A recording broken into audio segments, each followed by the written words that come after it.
So, welcome everybody to the first SoulCalibur UK podcast, Post versus Fighting, 28th of July 2018. We have 4 players in this room today, including myself, so let's get into the intros. I'll start with myself. I'm Andyroo. I played Zasalamel. And here is Silent Joel. Say your piece, Joel. Hi, I'm Silent Joel. This is my piece, and I played Siegfried and a bit of Sophitia, and yeah. And then I'll pass. Nice. Yeah, go on. Hyrul, go on. Introduce yourself. Hi, I'm Hyrul. I mainly played Xianghua. Sweet. Short and sweet. Love it. Over to you, Carp. Hello, I'm HolyCarp, and I was playing mostly Sophitia with a bit of Ivy. Sweet.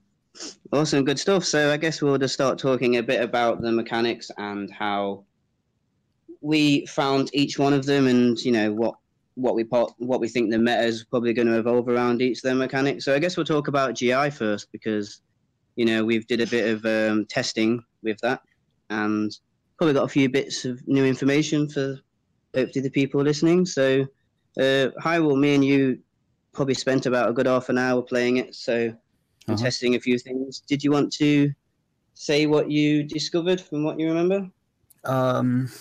Yeah, I mean, we can go through it. So, I mean, I posted most of what I could remember on 8-Way Run. But let me think. I think that we'd seen someone suggest in the past that like there were 3 levels of guard impact, which is true. You've probably seen like the sit down stun, which is sort of heavy guard impact, and then there seem to be 2 other animations which are kind of recognizable when you look. The kind of medium guard impact is the character sort of gets rocked back and their arms flail in the air, and then the lightest guard impact, they just sort of put their arm across their face to protect themselves. So each of those stuns gives a different amount of advantage to the opponent. I noticed that Signia had actually already suggested that might be to do with which attack was GI'd as opposed to the timing of the GI, and that is correct. Yeah. So we found, didn't we, that the weaker attacks actually give more advantage when you GI them, like your 2As and your 2Ks and your throws. They give launch advantage, and the heaviest attacks, like, I don't know if you can remember an example, can you? But yeah, it was a Killick 4-4B, his old SC4 4B. Yeah. So it's not a guard crush move, so it can be GI'd, but because he takes a real big swing at you, that when you GI that, you don't actually get very much advantage. We reckon it's either +8 or +9, because the only move in the game we could find that punished it was Taki's 2B cancel day. So, really? Yeah. Wow, that's really so that's it's still advantage, it's still really good, but it kind of changes the mind games around GI. I quite like it actually, because I sort of imagine that the kind of idea of like impacting your opponent's weapon, it would kind of make sense to have a kind of mix up in terms of the harder they try and hit you, the less effective they is. So I do. So do you think the frames are universal? So I think so. Yeah. Everything we tested was very consistent. Basically, that's what we decided was probably true, and everything we tested according to that always came out as true. We tested quite a few moves. I think we did Killick versus Taki. We might have switched characters a couple of times. I think we chose Taki in the end just to check that 8-frame thing, because we knew she was the fastest character, so we wanted to check if and her AA doesn't punish that fastest GI, so it's like 8 or 9 advantage, really. Yeah. So for the lightest one, and we also found that Killick's critical edge was a kind of medium GI, which gives you about sort of +14, 15, 16, something like that. So I'm guessing each critical edge is different, but it could be that they all give you medium. I don't know, but I'm guessing it's different. It's definitely at least +16, because Zasalamel's BB worked on level 2, and that's definitely I-16. So I don't know whether that's the high, that exact number, but it's at least that. So that's a pretty good number for some characters still. Level 2. Yeah, because you can get 3Bs, could you? So it's probably 16, probably not 17, unless. I mean, we obviously don't know the frame data for the game yet. We're kind of guessing that it's similar to previous SoulCaliburs, because they've usually been pretty consistent. So. Okay. Nice. So I guess that's because they're slow moves. You can see them coming, and then you're not going to get much off it. Possibly that, and also possibly just to kind of incentivize using those moves a little bit more, because obviously in previous SoulCaliburs using the sort of lightest pokes has been, the sort of safest way to play. So if they now have an increased risk with being launch punishable on a GI, then that gives gives you maybe a bit of incentive to use some of the other sort of heavier moves. Yeah. It'll be What do you think it does what the do you opposite think, of what Just God did before in SoulCalibur 5, in that really discouraged you from using any heavy hitting attacks with high block stun. That's true, actually. Yeah, it was easier to react them, wasn't it? And you also, obviously, if you just got a random one, you got loads more advantage off a heavy block stun move. So yeah. Yeah, and I get the That impression kind of that was inverted the mix up. taken into account with balancing as well, because it felt like a lot of the heavy hitters, like Siegfried, for example, are hurt so much by Just Guard and don't have much else to the game. Yeah. Sort of balance that. And he never really got punished without meter properly anyway when he did it. So. Yeah. So I guess anyway, the big attacks you can always step. So that's the other thinking behind it. You could probably react to it and step, depending on the move, obviously. So that's GI true. Yeah, they probably want to give. Yeah. Yeah. No, that's interesting. Speaking of GI, I do think some characters are getting a lot more off it rather than. I mean, like for example, Sophie gets Taz-B on 2 of those levels, I guess. Yes, and the pushback is quite significant as well, so that is actually another advantage for her. She can always reach with a GI, whereas some characters, I think, was it Zasalamel, Andy? He couldn't get 3B even on the biggest GI sometimes. Am I misremembering, or is that right? No, I think that was from time stops when we was messing about with them in the. Oh, so he can always 3B off a GI, can he? Off the heavy GI? I didn't have any issues with that. Oh, okay. Yeah, I think anyone can get a launch pretty much, because I know Sophie gets her 6B off the heaviest GI. Yeah, so she gets that as well. So, yeah, I don't know. I mean, he didn't get much really, which was, well, now after, while I was playing, I was using GI, but I didn't know what to do after. But I think AB slide is probably his best one. When I was thinking afterwards, I never actually used it during the game, so I was just thinking, yeah, and hopefully he gets that AGI, his AGA, lethal hits, because Nightmares does, but I don't know. We'll see if his does. Really, Nightmare gets one after a God impact. Yeah, so I think it would help him. I think because I mean, was it speaking of other characters that get a lot off? It was Killit gets is it 6B now or 4B? It used to be 4-6B in SoulCalibur 4. Yeah, it's 4B now. Yeah, 4B. Yeah, that stuns, that lethal hits, which is really good. Yeah. Like literally forcing them to have to GI. And I'm pretty sure it's I-13, so obviously, again, level 2 and level 3, you're going to get launched. You're not going to GI back, and then you can... Yeah, so that's it's really good. I mean, the one thing I think that's a good thing for Reverse Wedge is post-GI, because you can always... I didn't get to actually test it, but I was thinking that for those quick attacks or something like that, you can use that as an option, and break attacks are generally small, so I think you could maybe... release. Did anyone test that? I don't know if you could release it before the break attack hits you. What? Sorry, when? No, like so. Basically, you can reverse wedge straight after someone GIs you, isn't it? And you can hold on to it. I swear I've seen it. Yeah, I swear I've seen it, but I didn't really look into that much. Because reverse wedge is quite quick. I've seen some people even. I don't know if it actually does the. Does it always do the animation like the rock paper scissors thing? Even at the very quickest one? Yeah, on hit. If on hit, yeah. Oh, okay. So, yeah, that's what I was thinking about. One of the main... I always thought the main use for reverse wedge is after that. After GI, when you... you don't need to guess too much. And then you can always have that option, safe option. Yeah, I guess that kind of... sort of... I mean, did we have any things we thought of, any... extra bits to add about GI from what we can... I thought was quite interesting is how even if you've been GI'd, you can very much start doing other things, even if it was like a level 2 or a level 3 GI. Because I often found that I'd still have time to recover and sidestep a really slow vertical if they do a GI and then a delayed option. Because previously the GI window is pretty large, you're just locked there. But I got a lot of success just from being GI'd and thinking, well, I don't think they're going to go for something immediate, so I'm just going to mash or I'm just going to sidestep. Yeah, it used to be 26, didn't it, or 27 or something. So Yeah, Seems so like all of the levels are less now, so yeah, you do have a bit more. yeah, and you've got plenty of options. time to see, like if they go for a break attack, like the standard A+B, they tend to be really slow. So I think Yeah. once people get used to seeing those break attacks, it'll be Right. really risky to do that post-GI because you'll just sidestep it and get whatever launch you want. Yeah, I've got a feeling that Xianghua in particular being high is next to useless. I think Yeah, it's high handling, yeah. just, you know, if you do that and they don't read GI, they're going to crouch you and punish you. So I think With Xianghua, I found I could just step it as well, which gave me even more damage. right, yeah. So Just do anything really. I think that's kind of a pretty huge gamble just to assume they're going to read GI. So I feel like maybe actually the crush in just in her case is actually maybe not very useful, which is a shame because it looks nice when you smash them with it and they fly up in the air. Sorry, whose is that?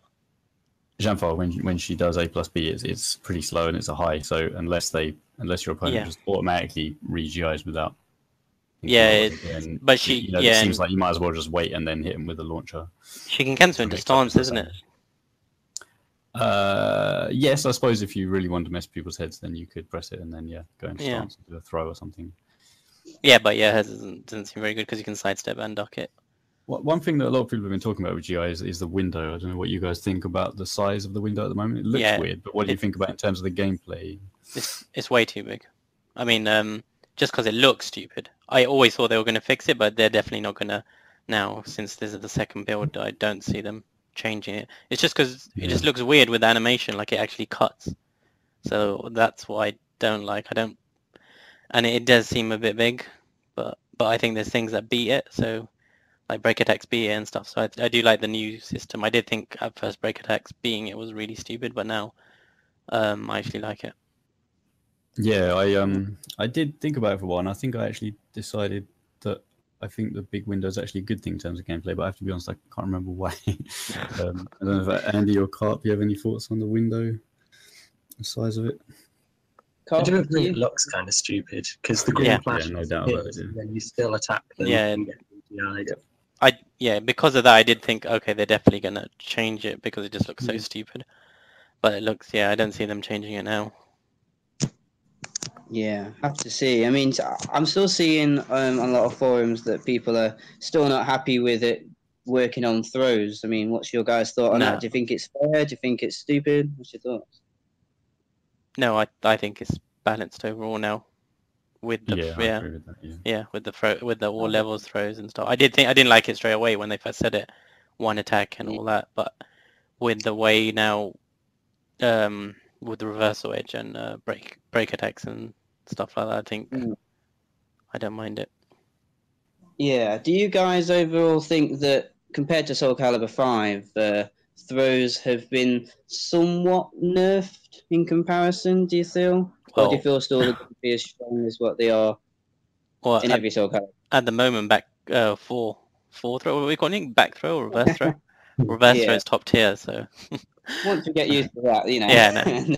No. At the moment, but the fact that you can now GI out of that, the fact that you're more likely to, even accidentally break it, because in SoulCalibur 5, you could still accidentally break a throw if you happen to be mashing an A or B attack, but now when you're trying to use a forward throw, you're like the only way that's ever realistically gonna land is if they are trying to tech the other throw. I actually when you mention that, I kind of don't like that.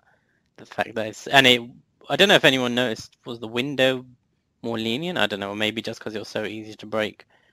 You could press A, B, and as Nicotine said that, he said that throws are just so easy to break as well. I think mainly because of that ABK that you can break it. Yeah, you could just be pressing any. Yeah, I kind of don't like it. Also, like with Astro, I think I mentioned this before. With Astrof, like people used to mash 2A in certain points, and you could do the jumping throw. So I'd always go for the B one. But now if they're going to be mashing A, they're going to break that one. But I guess you have to go for the full reverse throw. We don't know if he was going to have that in this one, but yeah, he'll be. Command grabs are harder to break because I noticed every single standard grab got broken because everyone's used to just mashing to break. But Sophie's 6/6 A+G, where she just sits on their face, that one often didn't get broken. So I'm assuming that they still kept the thing where command grabs have a shorter window. That's a good point, actually. Yeah, I don't think I ever broke that grab. I assumed it was because it was a back. Yeah, that was a normal one. No, it's definitely normal. Yeah. All So how comes in. I think all the throws are, except if you're pressing back and thing, are just normal breaks. Just Siegfried, his old B throw is now 6 A plus G, and that's normal break as well. Nice. I found, I think in agreement with Carp about command throws and a smaller break window, because I would really want to, when I was in Soul Charge, when I wasn't mashing his stupid new low and his stupid awesomely good sucking in attack, I would try and get off his, his new throw in Soul Charge, the one where he got his all force powers going on. But because everybody could just take the front throw, I never got it off. But there was times when it would look like it was nearly about to connect. So I feel like, the window must be very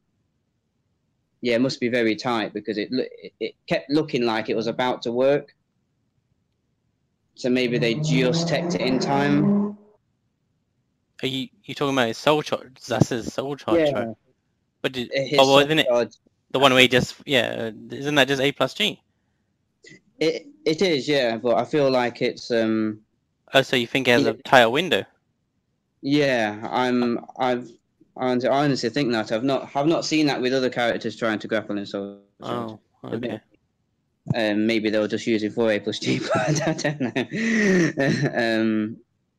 But yeah, I just thought I'd mention that as well, because throws have always been a really, make or break thing for SoulCalibur, hasn't it? Unlike Tekken, where I don't think throws are that important in Tekken. I was thinking the same thing when we were watching that Tekken. You hardly see throws land. Yeah, whereas which hand they use, and you just break it on reaction. Yeah, also they made it easier in Tekken 7, so it used to be 1 and 2 break, but now I think you can just break it with 1 either side. So command throws are 1 plus 2 break. Yeah. So I just thought I'd mention that. So was there? I mean, I know we're kind of sidetracked from GIs to throws. There was there anything about them two topics that anybody else wanted to add?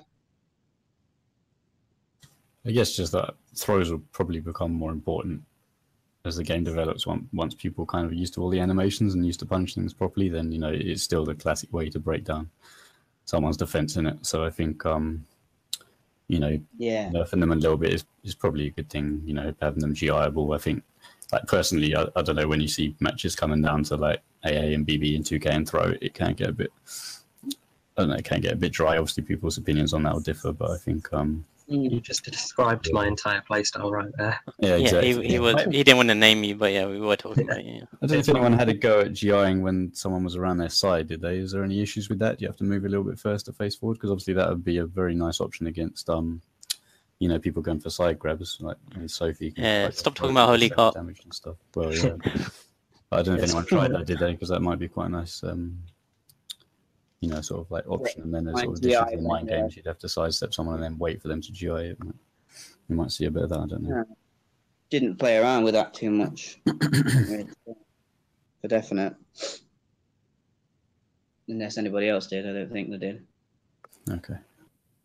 What else? I was going to say, I think they've done a good job choosing, like you said when we was at the tournament, Hyrule, about it makes sense when you GI something that would be normally very weak. You really send them, you really push them back. It makes sense. You get a more advantage.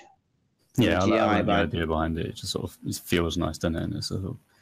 Yeah, and I think it's going to be really, very important now that frame traps actually have, much more of a risk to them. These stupid Sophitia 4B mix-ups with 2A and stuff. You can, admittedly, it's still a read for you, that you've still got to make, but,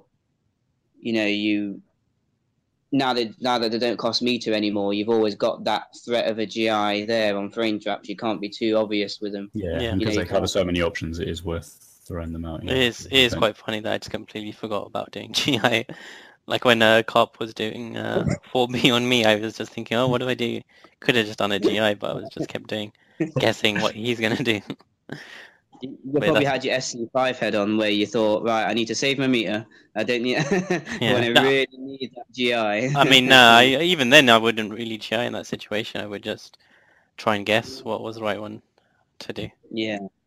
Although, is it true that the more you GI, the closer your guard gets to breaking? Yeah, if you whiff it, not if you Yeah. land it. Not if you land it. Yeah, that's I guess that adds to the mind game as well, because with Yeah. Sophie's 4, Yeah, just definitely. racking up the guard damage as And- soon as you whiff a GI, then And then you're if about to open. yeah, exactly. And then if you read it, do a break attack or something like that. So Yeah, it's definitely. I think it's like I said, been really well balanced. I've not seen anything apart from maybe the GI window. I mean, I never suffered that much in the games I was playing with, how big the GI window was. But maybe I'll I try and guess find out. I guess the thing about the GI window is that the break attack will land and you will get a lethal hit. I guess because it's so big. There's also the Yeah. fact that it should be easier to punish on reaction now, because if it's so slow and obnoxious, you can really see it and then just get whatever launch you want from it. But the window is so big that you might actually still get GI'd when you're trying to whiff punish it. True. I have seen it like that. I mean, Yeah, A bit, it kept yeah. happening to me. I kept trying to punish them and then still getting GI'd. I guess I like think with it's just something to adapt to, really. yeah, guess like something really slow like Siegfried's 448 would hit them at the end of the animation, I guess. And you could just, if you're baiting it out, you could see it, and then once you get used to how long it lasts, you'll probably get an easy 3B off it, compared to SoulCalibur 5, where it was a lot shorter. Like, by the time you see a whiff GI, you'll Yeah. often miss out on the chance to punish it. Yeah. So I reckon once we get used to the window, people will probably start being able to punish it a lot harder, just because you have that much more time. Yeah. And bait, yeah. I mean, one thing about just talking about like baiting out GI was like with Siegfried would be really good. Like when I was doing chief hold A, you can do A, which is a mid. Sorry, and it's a high then a mid, or you can do A 2A, which is a high and then a low. And when I was playing Kayane, she was sometimes GIing it. So one option is to like hold A and then switch to stance and then go into chief hold stance, and then if they're GIing, you can hit them with a break attack move and stuff. Yeah, it does feel like they thought about GI in all these sort of guessing games. Yeah. I So recently realised how many options Grow has from his stance, because everyone's just kind of mashing either the mid or the multi-hit low thingy. But he's got plenty of break attacks, and he's got hold versions of the normal attacks. yeah, So it seems like they definitely thought about how they beat GI and RE. I think Maxi's the same, isn't it? I haven't seen, but from what I heard, he'll have. I don't know if he has a break attack from every stance or not. I don't know, but I think that's why he has it to beat reverse wedge and GI and stuff, which is pretty cool. Yeah, I've seen that. I played against Nicotine's Maxia a little bit on one of the days. But I guess not even he probably knew all the the He didn't know. He wouldn't know. I think he's not even really even interested with Maxi. He's mainly interested in Volder because he used to play Volder, Maxi, and Yoshi, but he said he's just more interested in Volder at the moment. Yeah, nice. Yeah, I mean, So other than that, I think GI is going to be very, very main thing to have to think about with all kinds of, the timings of mix-ups and everything, and baiting them out. But at least you can't spam them. At least it's not, you pay the price if you do whiff them, because you're probably going to get launched plus your guard gauge is breaking more. So it's going to be cool when people adapt to it, and it's going to be some, a lot of GI wars, and it's going to feel a lot like the older SoulCaliburs, isn't it? I mean, I didn't play them too much, but GI was used a lot more. Yeah. Hopefully, anyway, we'll see how it works out. But yeah, because the window because they beat a lot of things. Hopefully, that means they'll be useful. Because I do remember a lot of people, 4 in particular, just felt like they weren't really worth it because what you played. Yeah. What was the reason for? I remember watching a match and no one GI'd. Yeah, I mean, it's always down to. Sorry, I got my mic miles away from my thing. It's always down to opinion a little bit, isn't it? In the way in terms terms of the way people play, but there was a general feeling, I think, amongst players that it was just asking to get hit, basically. So I've played before. Oh, okay. Yeah. Yeah, cool. Anything else about GI? I think we talked quite a bit about it now, but yeah, like you say, I think it was in the technical discussion thread on 8-Way Run is where you posted, you know, the breakdown of it all. So obviously we can just refer people to that, can't we? So I guess, I mean, do we have anything to add about Reversal Edge different than what we've not already said?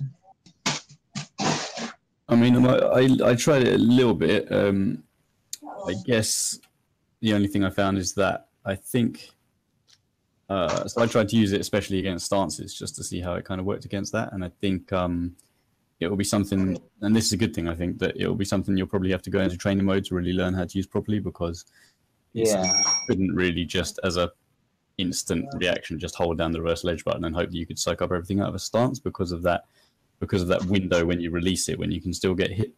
So it seems like you will need to kind of practice your timings if you want to be beating certain stance options, which is a good thing. So, you know, it's obviously, you know, the weaknesses are obvious. You know, if it's predicted, it would be stepped. And also if, you know, if you do try and use it against sort of stance mix-ups and they're able to cancel early, then they'll be able to step still. So, yeah, I think it will be something that probably until we've gone through training mode, we won't know how useful it is. But I think at least it's not, you know, what I think some people were worried about is like an option that just kind of, you know, beats everything and that can be spammed, because I think that little window in it means that you will have to sort of, you know, get used to, especially the timing of it against different kinds of. What was the tracking like? I didn't really test it. Like, so if you're even whether you're charging or not, do you have to step it late? I mean, I was always stepping it late, like we're just standing there and waiting for the attack to come. I think it doesn't really track. I mean, but it felt like it's pretty bad compared to, you know, my total inability to step your Siegfried attacks. By comparison, you know, I found a lot of those attacks very difficult to step, whereas the reversal edge, pretty much every time I tried to step early or late, it would whiff. I barely used it at all. I mean, some would just forget it existed most of the time. I mean, it's something I will use. I think to build me in a safe option, also ring out options and stuff. Speaking from Siegfried's one, I was just thinking you could ring out basically. I think you can go to Chief Hold and maybe hit them because it launches in there, maybe, and then do A+B Chief Hold. And what's his K? No, his K knocks down, and his A, I think his A goes into his side hold stance, and it doesn't look like all the hits are guaranteed after you do the AA, the lows. So I don't think it never said combo, and I think you can actually go and actually do his BBB from what I saw. But yeah, I didn't really try any of this stuff. So, but yeah, I do think reverse edge will be situational and will be used because of the ring outs and stuff like that. I think it's interesting how it builds so much meter as well. I can imagine a lot of the really meter-dependent characters, so possibly Geralt, maybe Yoshimitsu, but he has good meter build anyway. But a lot of characters will want to throw it out quite early and just build that meter. They've got all their tools that they need. Oh, yeah, for sure. So I could see it being used for that. Yeah, definitely. What about so we've all kind of said our part with that, haven't we? Yeah, I agree with Hyrul about really needing to training mode it, because you've got when you win the reversal edge, you want to know what your follow up is, and it looks like your follow up can be different if you get the lethal hit version. So you might be able to get more. So lethal hit is only on the second round, right? And it's always to the initiator only, isn't it? I'm pretty sure. Yeah. Well, yes. It's definitely the second round. It's definitely never in the first round. So yeah, you are right. But can you remember? Because we did test it when we went to Namco. We tested that. Me and you. So I think it was initiator only, isn't it? I'm not sure. I can't remember. Maybe I can check the old footage, but. Yeah, maybe that could probably be a good idea.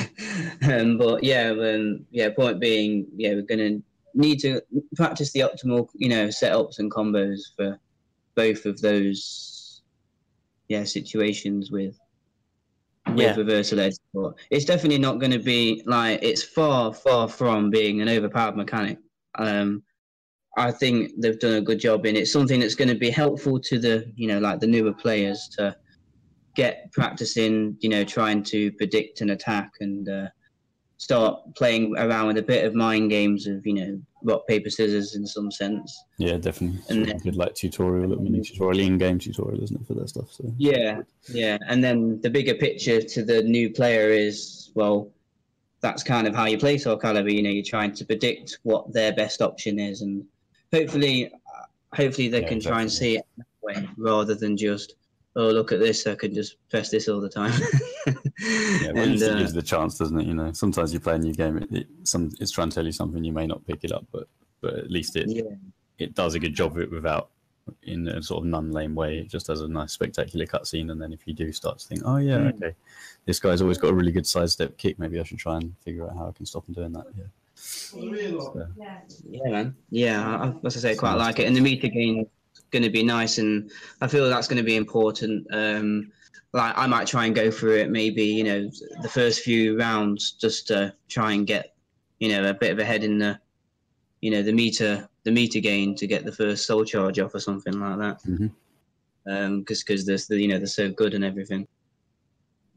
So we talked about GI, reversal edge and everything. I wouldn't really say there's that much different about soul charge. Obviously, we know it's obviously really good button. So, but I guess it might be best to kind of talk about our characters and if soul charge is a main thing for them to do, then we'll just kind of go through it like that. So we'll talk about our own characters predominantly, and then if anybody's got anything to add, we'll do it like that. So, HolyCarp, let's talk about Sophitia. Like, do you want to kind of give us your overall thoughts on her and how she plays? I'm sure everyone wants to hear about Sophitia and her 5 moves that you actually need to play her competitively. What 5? It's not. I feel 3. like 3. Yeah, I push it 4. If I'm trying to look flashy, I might add a 4. Yeah, anyone who's played the Soul series before will probably be aware of how Sophitia works. She's functioned the same pretty much in all the games, in that she has a huge variety of fairly safe moves that cover a lot of ground, good option selects, and just general annoyance pokes. And then in addition to that, so she has solid fundamentals, a great neutral game in the form of her AA, BB, and various pokes. She's also got incredible punishment as well, and it's exactly the same as before, where she's got Task B, the really big stab, and Angel Step B, just the smaller stab. So even though she's not a huge ranged character, the fact that she's able to whiff punish so well and block punish so well is just really oppressive and forces the opponent to very much respect what you do. So she's all about just establishing control and punishing their mistakes, as she was before. I think, well, it seems that her Taz B gets a lethal hit whenever it's used as a whiff punisher, which I think is really nice that they're sort of encouraging people to play the character in that way. They're saying that you will be rewarded if you can actually punish a whiff.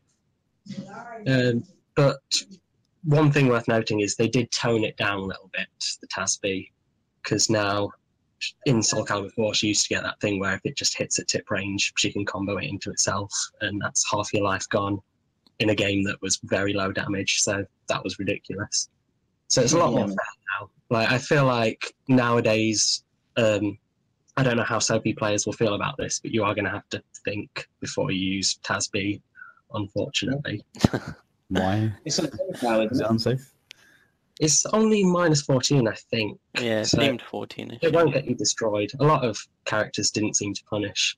Like, I was still doing Taz B and then stepping or mashing or doing things that really shouldn't make sense and getting away with it in certain matches. Nice. Yeah.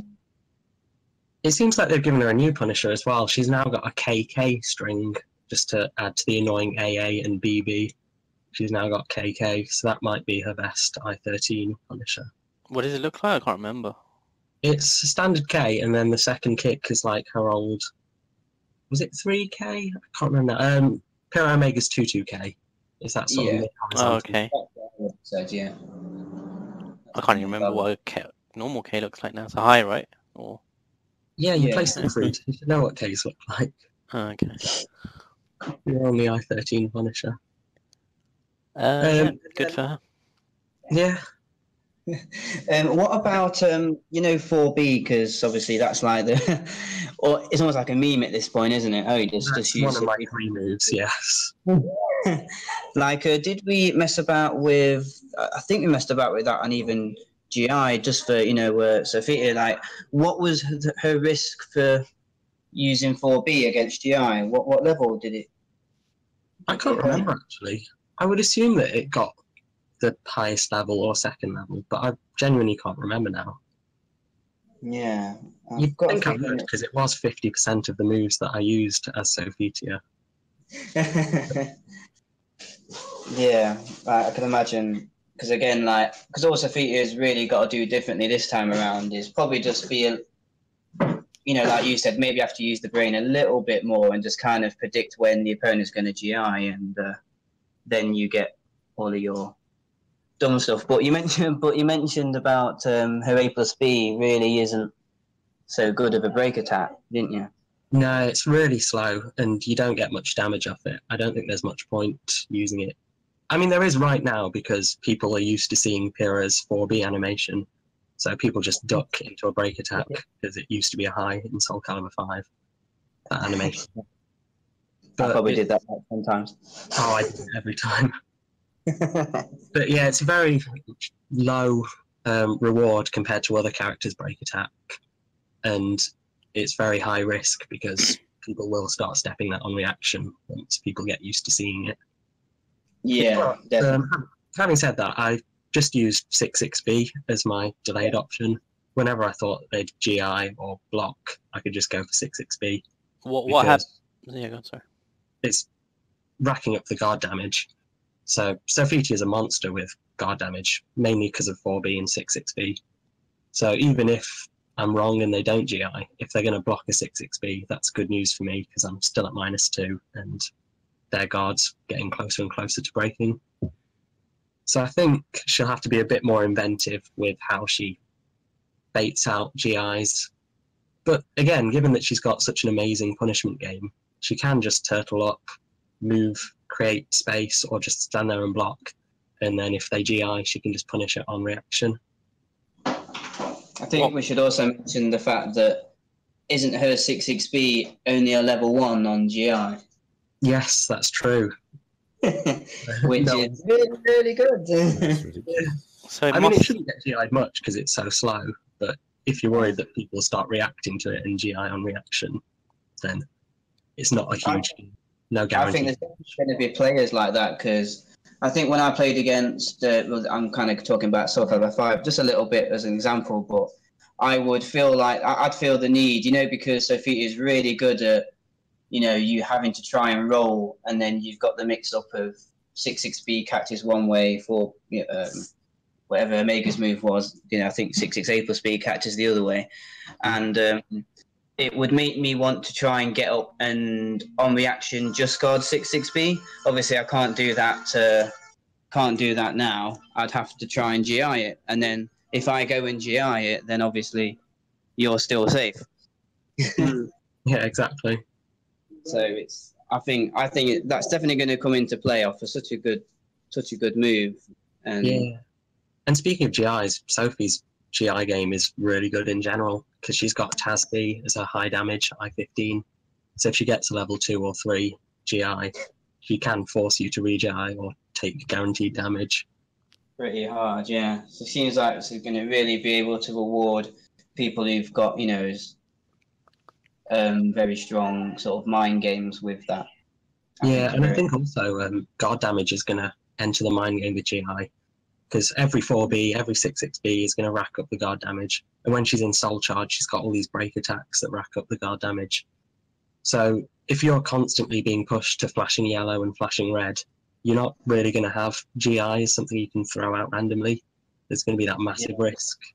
Presumably her 236A will be quick enough to punish a second level GI as well, so she has that as a ring out option. Yeah, that's a good point. Yeah, but the just frame rings out anyway, I think. Oh right, okay. Oh yeah, just stab. Yeah. Oh yeah, of course it does. Yeah. But Nice man. Yeah. So, Strong cover, really.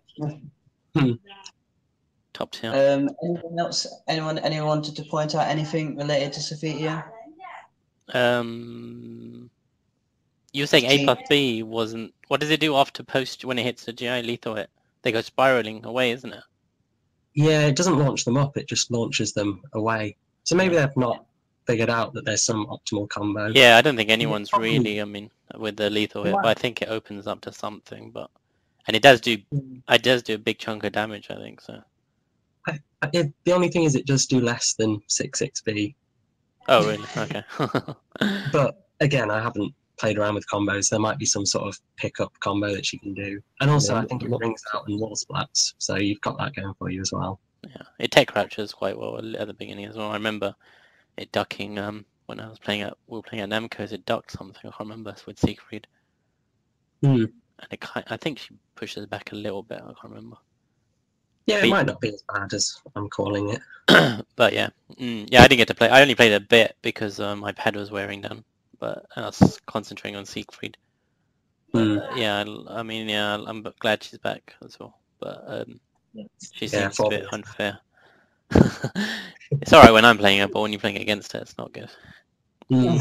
One thing worth remembering is that I think she's the most accessible character, or one of the most, in that she's easy to pick up and play at the level that she's probably going to be played later on, because she's so similar to before.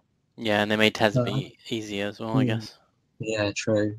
But I wouldn't be surprised if more stuff is discovered with other characters and the playing field sort of gets leveled more. Because Sophie feels amazing right now, but that is because she's so accessible. We know what she does. We know how to play her. Yeah, I guess. We haven't really discovered the other characters too well. Yeah, but at the same time, I do think she's one of the best in the build so far. Nice. I think what we should say, was that everything you could think of about Sophitia now, was it, Carp? That was about the lethal hit as well. They changed that from the original build. Tasby lethal hit. Yeah, you now just get a stab off it. You can't double Tasby or pick them up.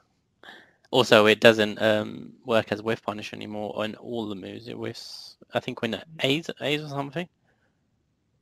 Oh, really? Yeah, I think. Because he used in the first build, it was just, if it was a whiff punisher, it used to lethal it and used to get more like ridiculous damage off it. It was just stupid. So basically it was even better than SoulCalibur 4 for in that way.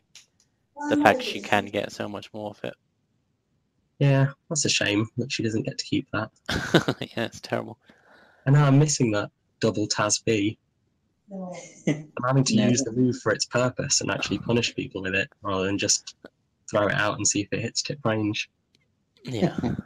Yeah, you did it when I was using Siegfried. You did it, and it lethal hit when I was doing AGA.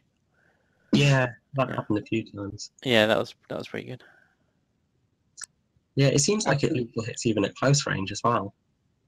Yeah, so yes, I don't. Yeah, if it's a whiff punish, it's even when you're right in their face, I guess. But yeah, the other one was her 236K, which was a tech crouch.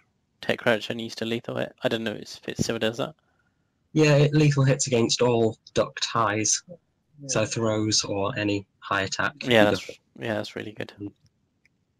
Yeah, and then I think you can combo pretty much anything off it. I think you get your 6/6 B plus K series. Oh, really? Okay. That's yeah, that's good for. Yeah, it's very cheap. Nice, awesome. I think what we should do next is we're trying to alternate, because obviously Sophitia was one of the first build characters. I think we should talk about one of the newer E3 builds. Should we talk about Siegfried? Silent Joel, you're the man for Siegfried. What's your thoughts and opinions on him in this game? Well, he's definitely better than SoulCalibur 5, obviously. So he's more like SoulCalibur 4 But the best way I think would to be say is like SoulCalibur 5 with SoulCalibur 4 moves, if that makes sense. I don't know. He's kind of yeah. So he's got all his A+B moves from stance, which makes his he's actually a quick bit faster as well. I thought. I don't know if you guys thought that. Is what was his like fastest tools? I mean, like mobility wise, I think he was thing. I remember when I saw him on the trailer, I thought he was just so quick. After playing him a bit, I think you get used to the speed. Maybe I'm not sure.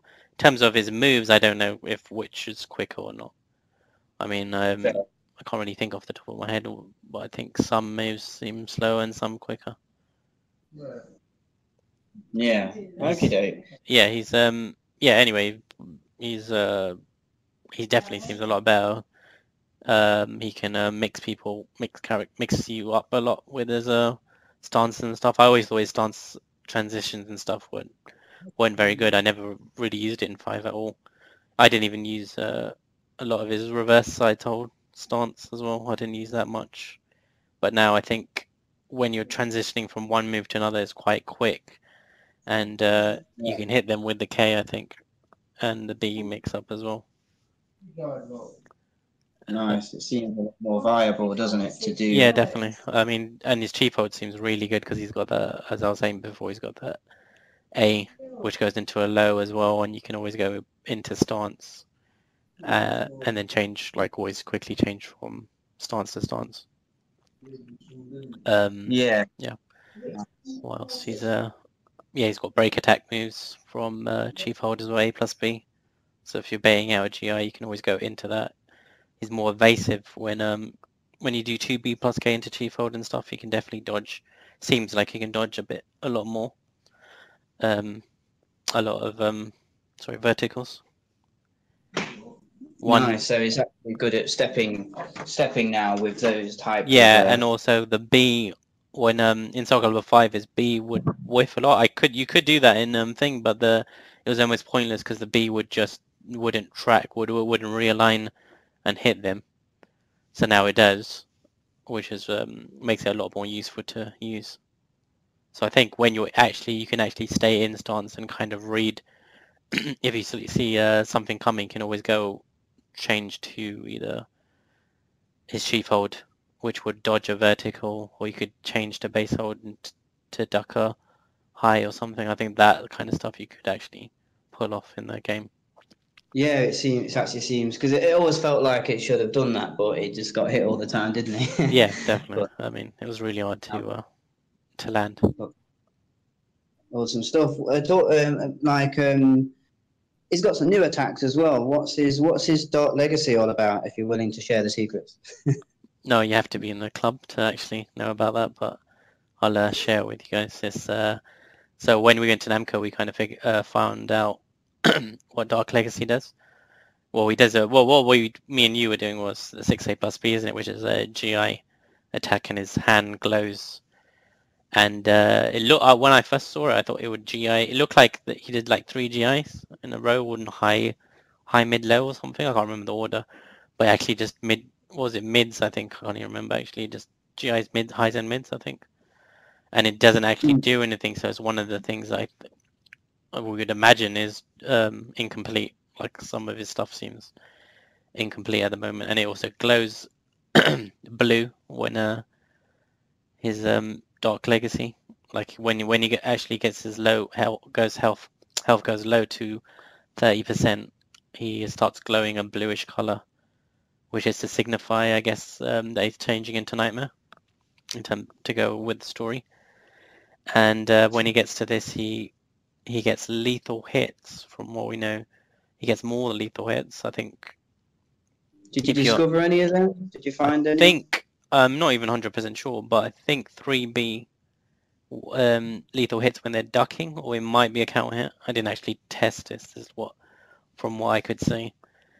And the other one was his reverse side hold K and B would lethal hit or normal hit. And then you could relaunch them with the bubble move, which is 6A+B. But yeah, that seems to be the shit. Yeah, but the lethal hit I remember it not working a couple of times, and I had no idea why. So I think that might be another incomplete thing. I'm not sure. And he also gets, as I was saying, the bubble, which Nightmare has 6A plus B, which which is pretty cool. Which auto GIs everything. I think throws, mids and highs, everything. It loses to lows. It's quite slow start up, so you can get stuffed out, and it has pretty decent range as well, and it does break attack. It knocks him down on hit, and break attack on block, which gives you advantage, which seems quite a decent advantage as well, rather than normal break attacks. And you can relaunch opponents, which I only found after reverse side hold. K and B lethal hit, you could pop them back up and do a full combo, which was the best one I saw which was from his trailer, which was 6/6 A plus B hold, and then you can do 6/6 B at the end. But even that was quite inconsistent. But I don't know. I know that. It's done sometimes, others just didn't. Yeah, I don't know why. To me, I don't know if the timing was super tight, but the first time I actually thought of it, I did it on the first go, and then I did it a couple of times after that, but it seemed inconsistent. Nice, another one. Do you think is so like you say it feels definitely improved to his previous games with his old stances and that Dark Legacy and stuff? Do you feel that Dark Legacy is going to be something that changes any matchups, or think that's going to be one of his main new tools he's got? When you first discovered it, I was a little bit disappointed. I thought it'd be a bit more, but the fact here, people would be a little bit scared to just throw out an attack because you can always do that. Damage isn't great. It can ring. I think it can ring out as well, but the fear of them using it, I guess you can use it as a mix-up. So they're not going to be throwing out attacks like that. They might try and go for lows a lot as well. So it loses to lows then? Yeah, it loses to lows. Could you activate? So I know when you do it and we try and hit, like a mid tries and hits you, you kind of, the bubble kind of explodes, but it takes a bit of time, doesn't it? But it's like a guard break thing, isn't it? Like you're like plus on block afterwards. Yeah. So could you like try and activate? Like I hit you with a B attack, you sort of like get ready to explode. Could I try and interrupt you with a low? Could I beat it out that way, or? I think you'd have to chuck the low a bit earlier than that. I don't think you could do B and then K. I'm not sure exactly. Yeah. But because I'd probably have the advantage. It's I saw it lose out a couple of times where I thought maybe it's quite a bit slow, but I'm not sure exactly. Yeah, if that would work. No. But so definitely. yeah, He's labbing. Yeah, exactly. He's definitely it's definitely a lot of fun. I think that's the main thing, and I think the player would make the character really, in terms of mix-ups and stuff. And do you feel like it'd be easy to use for players wanting to pick up Siegfried, or? I think he's basically. I think in even the other games he's like top tier against noobs because he has frame traps and stuff. But I think high level, I think he's still quite very difficult. One of the harder characters to play against certain matchups and stuff. Like when I played HolyCarp, the Sophitia match was quite hard. Again, not as bad as when we used to play in SoulCalibur 5 against Omega, but I think he definitely has new moves and tools to deal with the matchup a lot more. He seems quite unsafe with certain moves and stuff, I guess. And the risk of chucking out, as I was saying, chucking out like an AGA and she can do TASB and stuff like that. Or even a B and she can sidestep and probably do 6/6B as well. So those sort of things. But yeah, I mean, sorry.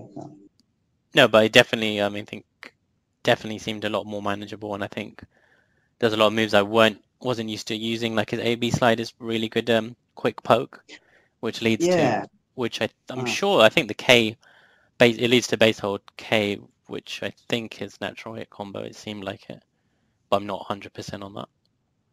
Like Yeah. a fast move, his new A slide B. Yeah, Real fast. it's quite fast. I think, I don't want to guess, I think it's at least 15, I think. So as a quick whiff punisher or something. Hopefully it's 14 and then you can actually do it against Hasley. It could be. Yeah. Yeah. Can't really think of anything No. else I wanted to say.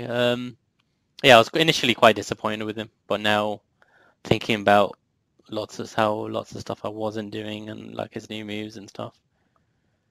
He yeah, it's yeah, I think I'd do quite well with him if I'm gonna play him and Nice. stuff. Yeah.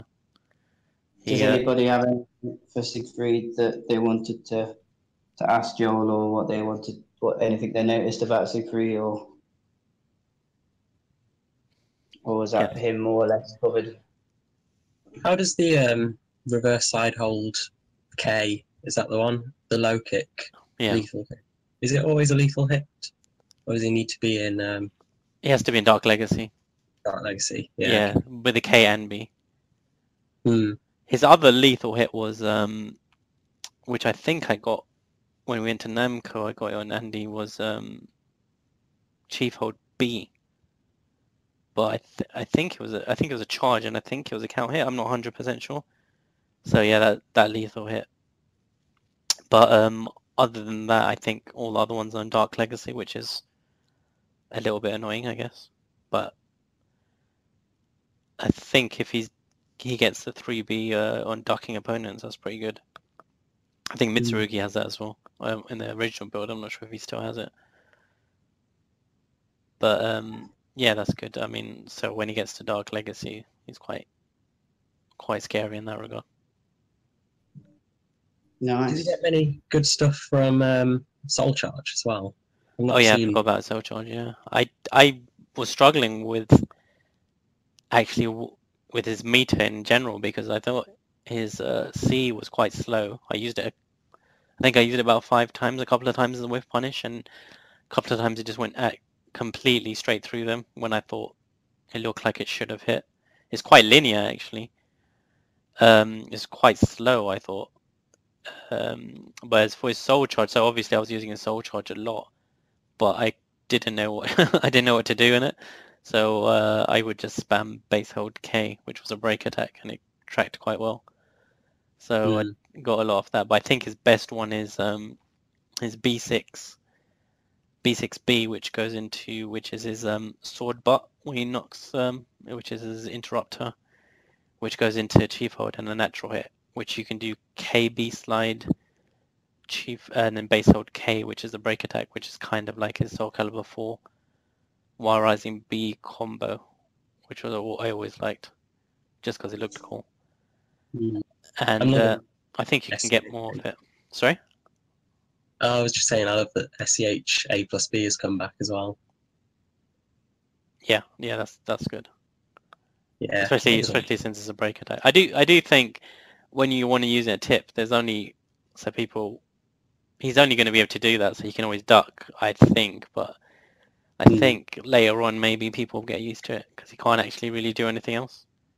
But I think there's another range where he could hit you with B. So if you're in that sort of range, it's pretty good. I think I was doing it against Karane because I started spamming it and she was doing Xianghua's twirly move, the one that way she goes under highs, and and then she does that B move. Yeah, what else in his Soul Charge? He does KA plus B, which is his old SoulCalibur 5 thing. That's for combos, really. He does it in the trailer. I found a new one right at the end, which was reverse side hold A. Then you can do A again, which is break attack, and they both highs, so I think it's kind of crap. I don't think anyone uses reverse side hold A because it's so easy to duck on reaction. It's that high. It's a high, and it's not. I don't think the range is that great for that move. I always thought if it had a lot more range, I think it would be okay. But yeah, it's kind of. I always thought it's kind of useless. And the follow up's another high, so I thought, yeah, so it seems kind of crap. And I was asking, I didn't get to speak to Panto. I asked him to test that because he went to play yesterday. was his side hold. I think he probably has one in there, but I didn't find it. Just because he has one in all other stances. So yeah, overall, I didn't really do much. I was kind of a little bit. I did try to land this B6 one a lot, but I kept messing it up. It seems like a good. Because I just wasn't expecting the second hit. Yeah, exactly. Yeah, some people. But yeah, as you said, it's a good interrupter. Yeah, good interrupter, good punisher, I guess. I did keep messing up the input. I don't know if it was B6B or maybe it's B6 and you hold the B and it'll go into thing. That might, because when I was doing it, a lot of the times BB would come out. But that's just me, I guess. Yeah, I can't think of anything else. Yeah. So I think I still think he's not as great as people were saying. His damage is quite high in certain things. Oh yeah, he's got K. Oh yeah, 66KB. Is his other soul charge move, which is his shoulder tackle, and then he goes into a massive giant swing. It's a counter hit combo, and has giant range and has really good damage. Nice. Yeah, it seems to do some crazy damage on his counter hit. Is it 66k soul charge follow up? Yeah, that'd be that's the one that damage. Yeah, and massive range, and then you get the A+B follow up as well. Yo, imagine that into a wall splat, and then I imagine you could carry on and do even. Yeah, I wonder if he actually has a better follow up than just the A+B one, because on his lethal hits they go quite. There's like a range where they. So basically, on his base hold, auto GI, which is only really auto GI's quick A's, like 2 A's and stuff. So it not only lethal hits with the B. So when they get lethal hit with the B, they go really high up. So I think you get the 668+B combo, the hold one, at that sort of range. I remember we were playing around with that at Namco's, and I think that's the one that the combo you get, which is in the trailer as well, I think. Yeah, I know what you mean. Also about his base hold auto GI is only from stance, so you can't do it like before. You could do his O2 A+B, which is now 1B. It doesn't auto GI anymore. Or if you're doing what's another 2B or something like that, yeah, it doesn't auto GI. It's only from stance, so you can only do it from B+K, from any stance, obviously. Yeah, that's gonna take a bit of getting used to. He's got new holes where you can interrupt him now, where you couldn't before, and the other way around as well. Yeah, I think 66A might be better now to use, especially because you can do it from crouch, but also goes into base hold as well, and I think you get a follow up depending on the range. So I think that's the one you might need to use more of, even though I never really liked it in 5. Yeah, it seems a bit better now, I think. Yeah.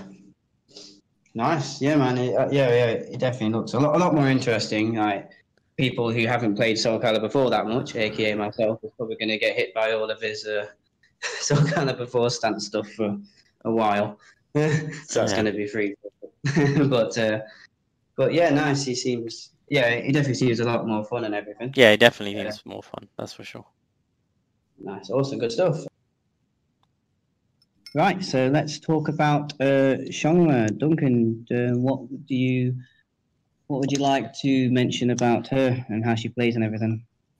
I mean, I guess the main thing is much like the other returning characters, she's a lot like her SoulCalibur 4 iteration. I'm sure a lot of people who used to play Xianghua in the older games will be very happy that she's back, because although I kind of grew to love Lesha in her own little way in SoulCalibur 5, she was like a very basic character. She is primarily designed to just be quite an annoying character that just sort of that whiff punished and guard crushed. So Xianghua's got absolutely loads of attacks back, loads of moves that I thought were missing from previous games are actually there. They're just hidden away in strings. So nice. Like things like 1-1K and 6-6A+K moves like that probably no one ever really used, even though they look cool and they had their uses. They are in there, they're just hidden away in strings. So I think everyone who used to play her, probably for the reasons that they used to play, will still want to carry on playing her, because she's got loads of mix-ups, loads of variety. She's obviously a very technical character. That's the way she's designed. Not technical in terms of inputs, but just technical in terms of her fighting style. So I'm really happy that she's been designed this way, and I'm sure she'll be really fun to play for everyone who's going to play SoulCalibur 6. In terms of her strengths and weaknesses, I mean, I had a bit of trouble adjusting to the new game, so I did get blown up quite badly by Joel in particular. But from watching Kayane play everybody, Kayane's style of play works very well with the character. So, you know, she can kind of like space. She's very good when you can kind of quickly change between zoning opponent and then kind of moving into range when the time is right. Up close, she's really strong. She's very safe now. Her 2-2B, I think, is safe even to AA. Her mix-ups, a lot of them lead into the stance, which is really useful, having a forward and back grab out of that, which you'll have seen leads into critical edge. So I don't know how easy it will be to stop people ducking when you go into that stance, because the other options don't seem that strong, but it's still nice to have a throw in to see. You know, it's always something that you don't really associate with Xianghua before, but she's got that now. So she's very safe. She's got loads of nice mix-ups, some are stronger than others. Her damage doesn't seem to be as strong as some of the other characters, which I guess is what you'd expect. But it's probably too early to call, you know, whether she's going to be relatively strong or relatively weak. But certainly she's a character there's a lot to look into and a lot to explore. So I think, I think she's going to be really fun to play. Nice. Do you think it's going to be important learning her auto GIs? I think so. I mean, certainly that's what I'm going to focus on when the game comes out, because it seems like, so for example, like in SoulCalibur 5, the 4-4B plus K and 2-2B plus K, they can't be re-GI'd. So that's, you know, very strong. That essentially gives her free launches, and she can throw them out relatively safely, you know, because obviously she's moving while she's doing them. So they could be pretty useful. And then her 6A plus P seems to do vertical attack, so that could be really nice in certain strings. It just depends how early the window is. Sorry, what were you saying? Is 6A plus B the 4A plus B? Is that the new thing? No, I think it used to be 6A plus B in SoulCalibur 4 as well, but it's like a sort of two-hitting... No, SoulCalibur 4.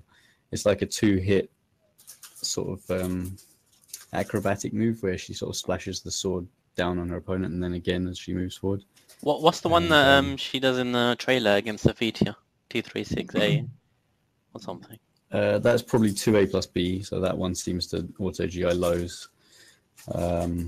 Possibly side mids as well. I don't know if it does horizontals. I don't know the properties of auto-GIs yet, but they look like they could basically, how big the window is and how easy they are to use in strings or on reaction could completely change how strong Xianghua is, if it's realistic to be doing those moves, because, you know, without being able to counter them, she could sort of lock down a lot of strings and in fact could completely change the way they have to design characters if she's able to auto GI strings, you know, on reaction like that. That would that could be really strong. So, but yeah, again, until the game comes out, I don't know whether that will be the case or not. But yeah, how easy they are to time and how big the window is will be very important for her. And yeah, just because of all her mix-ups, they've given her lots of nice options within strings, not just going in stance, but also using different attacks. I mean, 6A plus B, you'll probably see it used all the time, at least for the time being. I don't know how strong it'll be going forward, but at the moment, that is her main move from distance, because, you know, she can sort of run in and press the button any time, so she can close as much distance as she wants with it. It's a really nice two-hit natural combo. Don't actually know if it's safe, but obviously there are options after it. So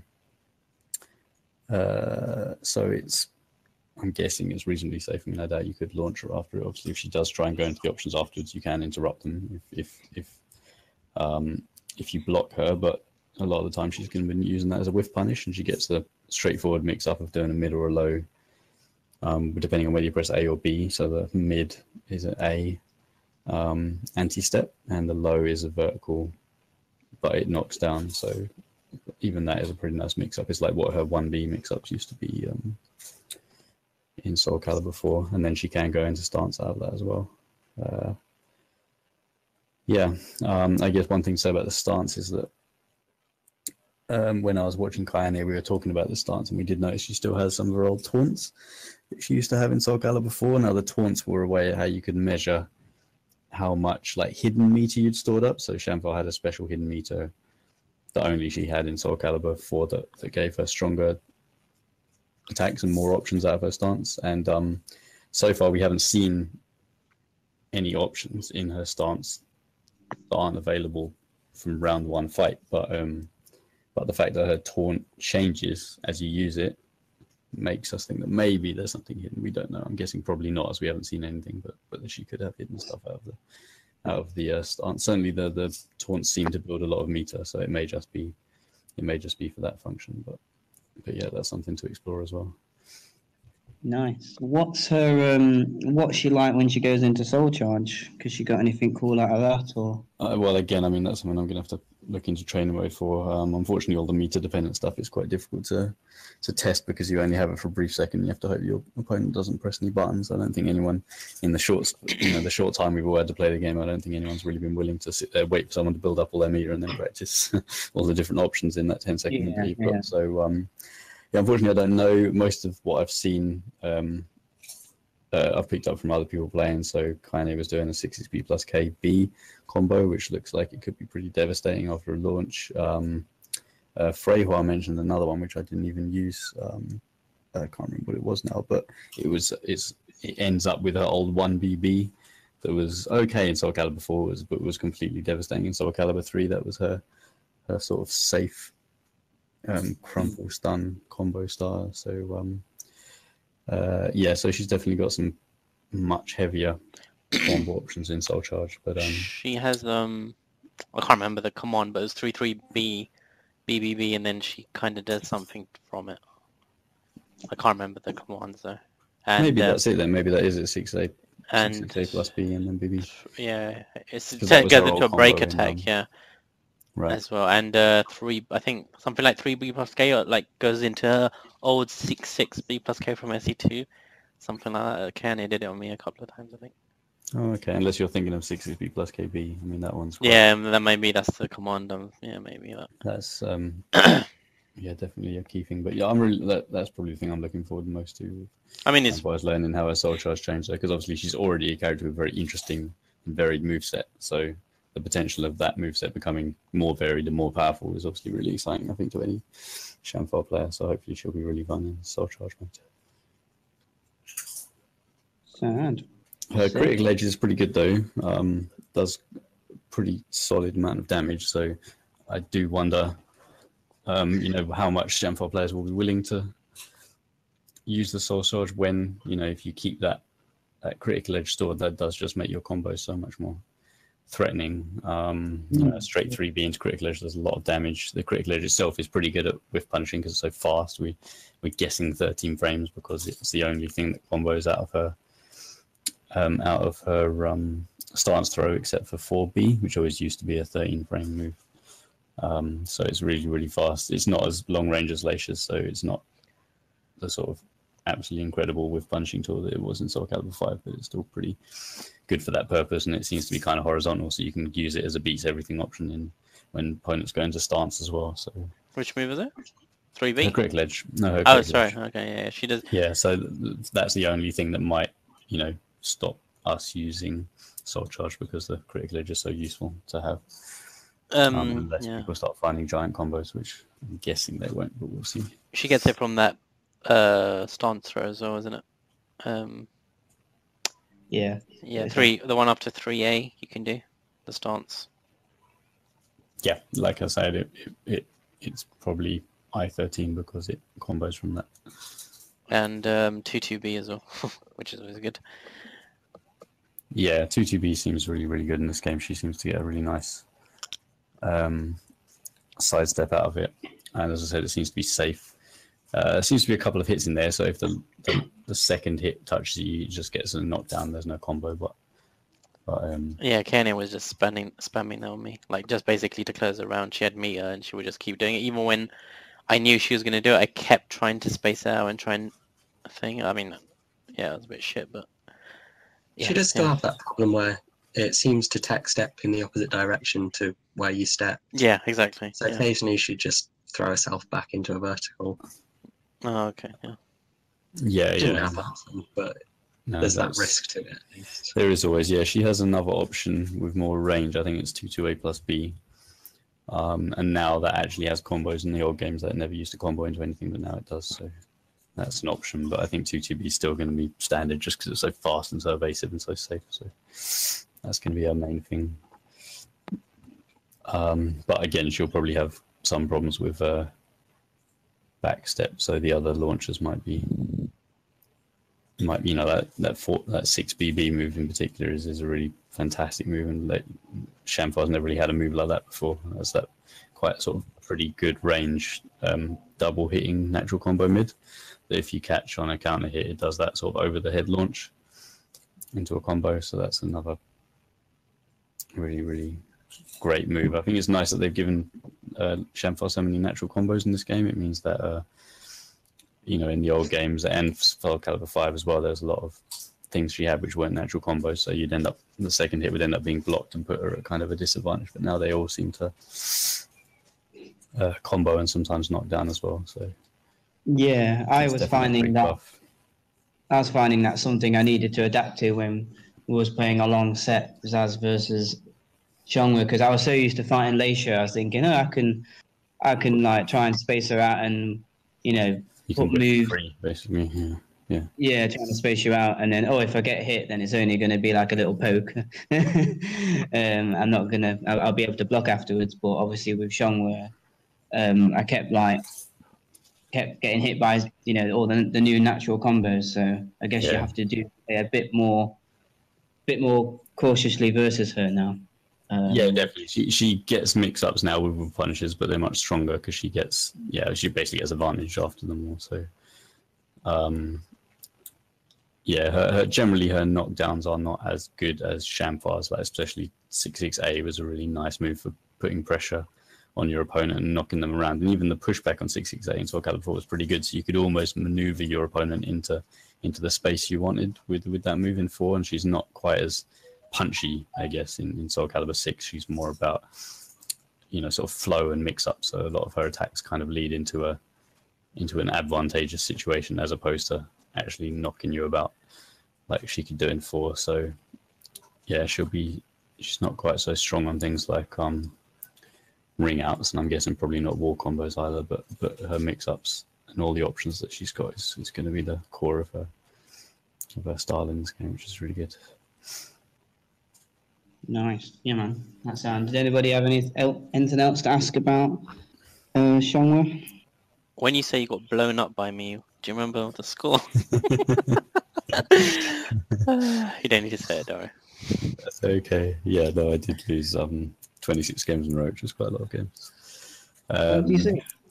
Yeah, talking of another thing, I guess, like the way I played Xianghua in 4 was quite punishment reliant. She had a lot of attacks that were sort of one frame slower and did a bit more damage, right from I-11 up to I-17, I think, or maybe even I-20. So I don't know how good her punishment is going to be in this game. I think 6KA is going to be quite important because that's a natural combo and that seems pretty fast. But yeah, until we know all the frame data and all the punching and stuff, it's not easy to say. I guess that's probably another big thing that will affect how strong Xianghua is how effectively she can punish different characters and how much they can space her out and put her at a range where she can't really deal any damage. So yeah, once we learn all that kind of stuff, we'll be in a much better position to determine how strong she is compared to the rest of the cast. So you think she's quite good? I really have no idea. I don't know. Okay. She's definitely really fun, so I think she'll be really fun to play for all the people that like Xianghua the way she used to be. But yeah, in terms of it's just much too early to say, to be honest, in terms of how strong she might be. she's had, you know, overall she's had a few. She feels like she's had more buffs than nerfs, I would say, compared to 4. I think that's almost without doubt. It's only, I guess, how much, because I feel like most characters feel kind of buffed since 4. So I guess it's how much other characters have got stronger compared to how much stronger she's got. That'll be the difference. Nice. Yeah, man. Sweet. Well, I guess we should probably talk about the character that exceeded a lot of expectations since his last reincarnation. I guess that would be Zaz. Because we know, you know, Zasalamel, because we know he was very, shall we say, underwhelming in SoulCalibur 4.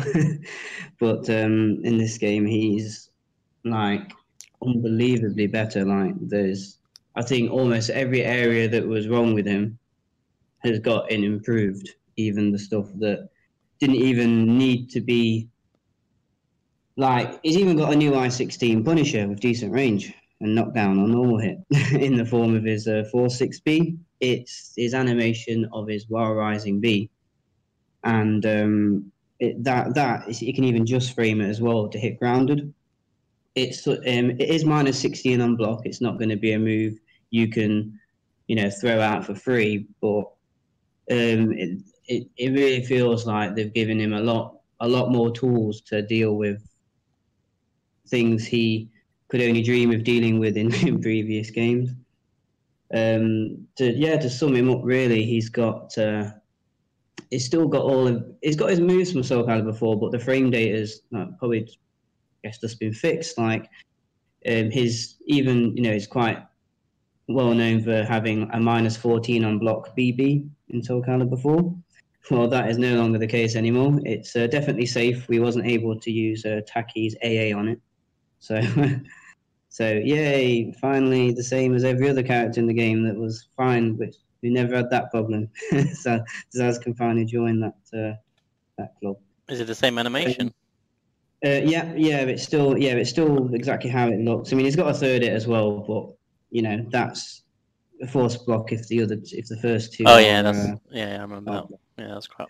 But the first two hits are fine, and on hits, I've noticed because in SoulCalibur 4 he had this draw mechanic that if you press 4 after certain inputs, you could pull the opponent closer to you. In this game, they're all automatic. Like his BB, it's got his old BB4 animation. They just bring them to him on hit and block. The same with his 2B Wild Rising A. They all automatically do that, which is actually fine. I mean, in SoulCalibur 4, he was super unsafe when he did the 4 version of all the moves. so that's just already part of his game. So, you know, he gets that anyway. A lot of his moves pull the opponent in from mid range. So he's like it can be like an anti-spacing character in some sense. He's now actually got horizontal mids that I mean, they're not safe. He's got a new 6-6A which has got very good range. 2-hit mid string. You can't GI the second hit, it jails, but it's minus 13 on block, which I will happily take that because for a move with that much range and what it covers. And I'm at a good advantage on hit as well, so I can easily apply, a 50-50 mix-up really well. So he's got some nice cover all options, and he's not stupidly safe. He's definitely not. So I guess that balances him out quite a bit. Another horizontal mid is his 3A series. This move, I'm pretty sure all of you guys can remember getting rung out continuously by his natural combo 3AB. I think it's about I-18 or I-19. It's one of them, all natural combo.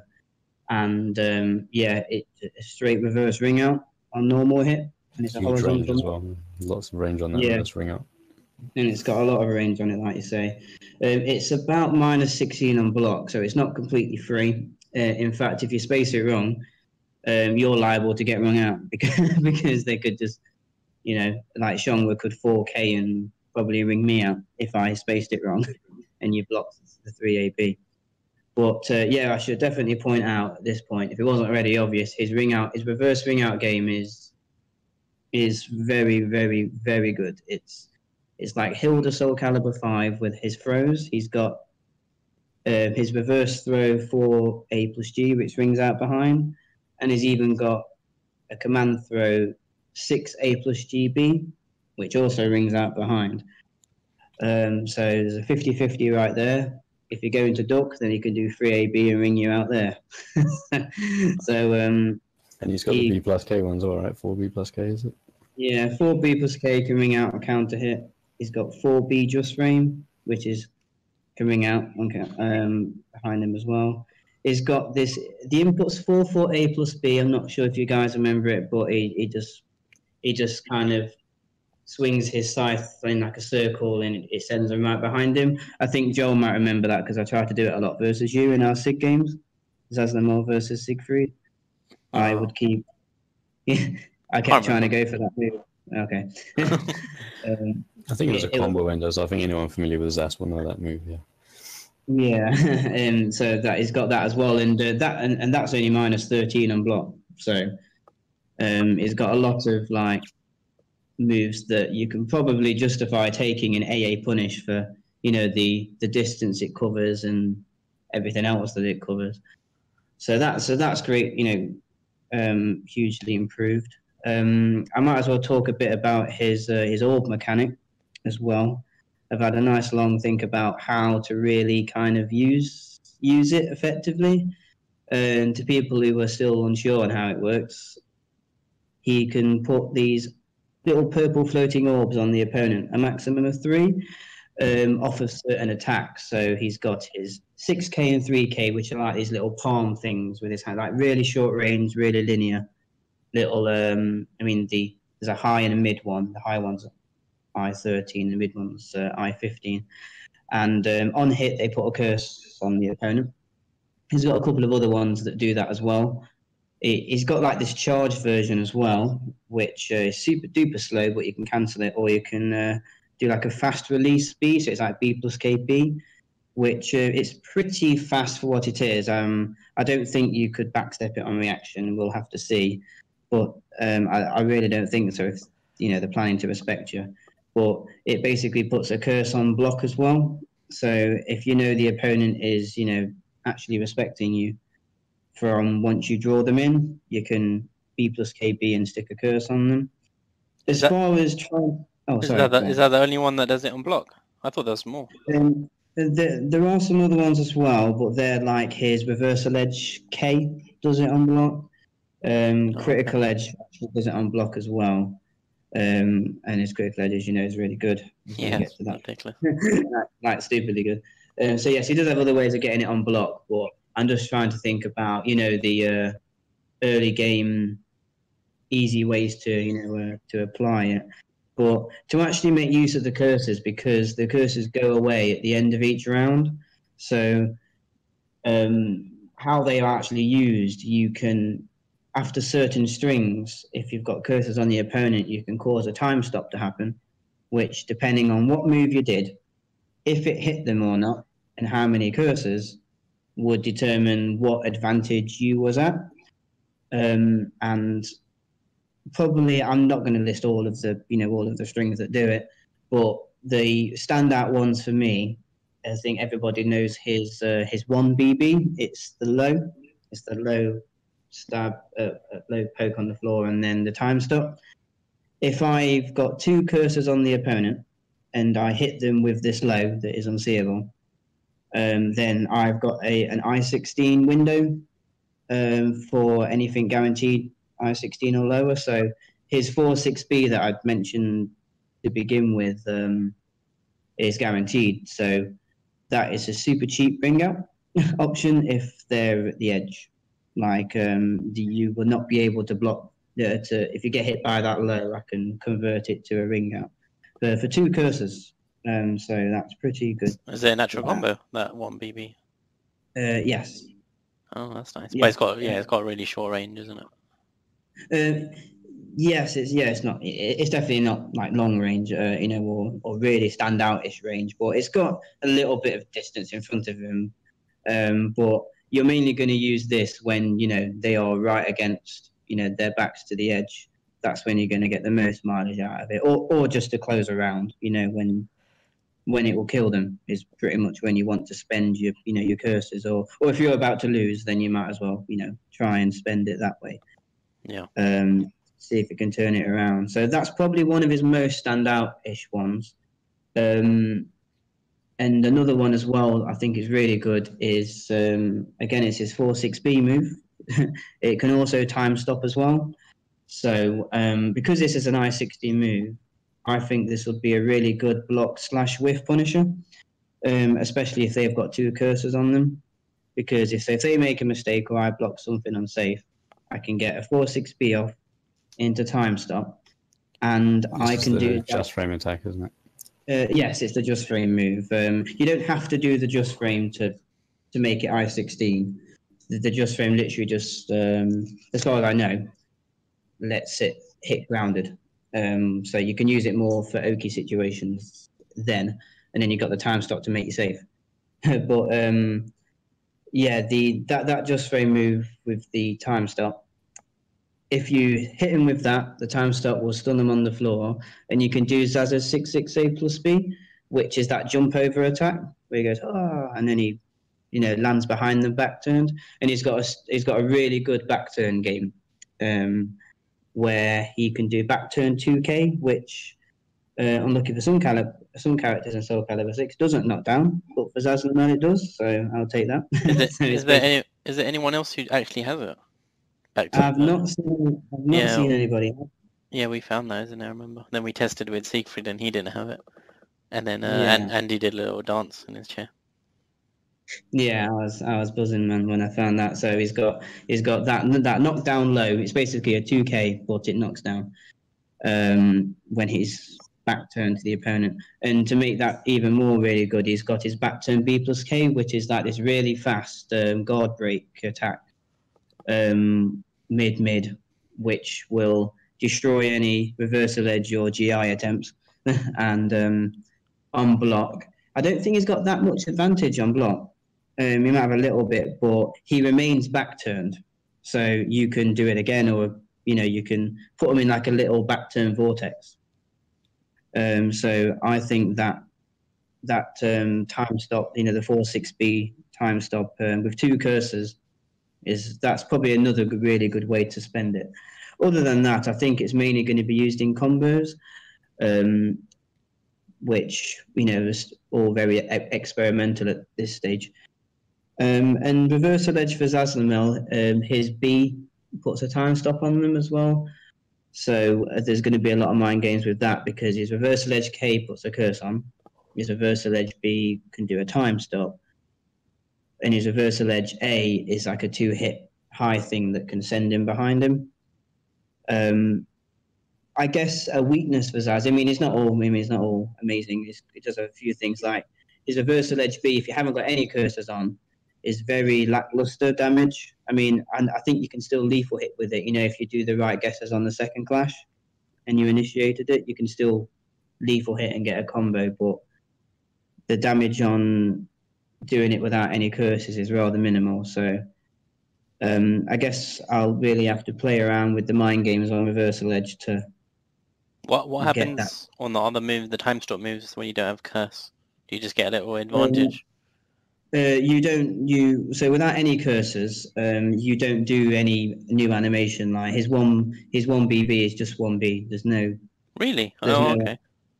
Yeah, there's no what's it behind it, which great. That means he can't just be unsafe in that sense. So yeah, he's got that going for him really well. So the time stop thing only becomes an input when they have cursors on them.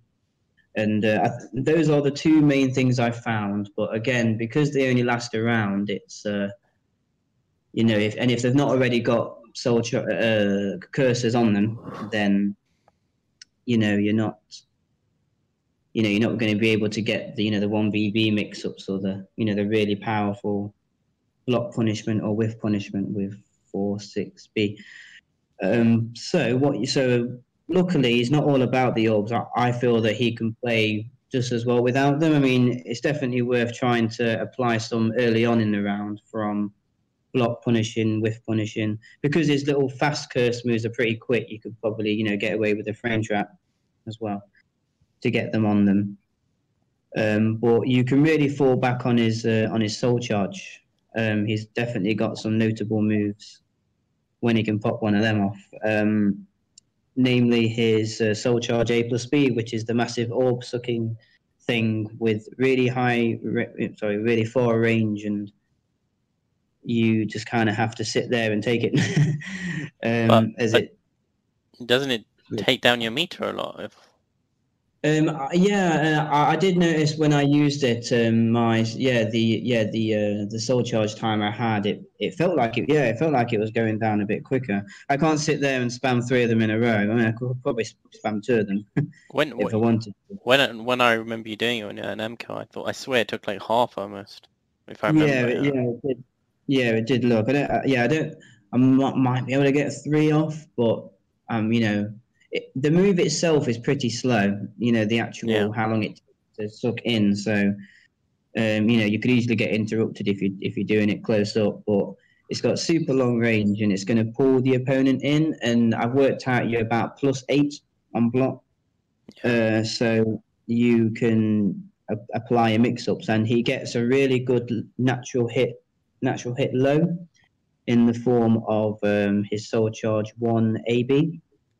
It's natural combo. The string is a 3-hit string. It goes low, high, mid, and I'm about +3 on hit, and it does about 30 odd damage. So I bring you in, and I can do this move that catches step, hits you, blocking low. It's unreactable. Of course, it is unsafe. I know if you block the first hit, you can. You stay ducking under the second, and you could probably get a Wild Rising punish. Yeah. So he is risking a lot doing that move, but then obviously it's sort of like a little bit of a Mitsurugi in a sense, Maybe Savannah's 1AB, maybe. That's probably a better example. So it's really strong, and then you're in the perfect position to not do that low and do a mid. So it works. It works either way. Did you find out if it was anti-air? Sorry. Because with it being a low-high, I'd imagine that would also be good, because it'll just slap them out the air if they try and jump. I've noticed the second hit is rather slow. I think you could jump. You could do a jump attack, beat out the low, and hit me before the high comes out. I have a feeling that's the case. Admittedly, I didn't test it. So it's worth a shout, definitely. But I've got a feeling you'll be able to do that to it. Seemed like his ring out range going forward was pretty huge. With some launches, you had that just frame knee combo that would sort of relaunch, and it seemed like you could ring it for a long way. Do you have any thoughts on that?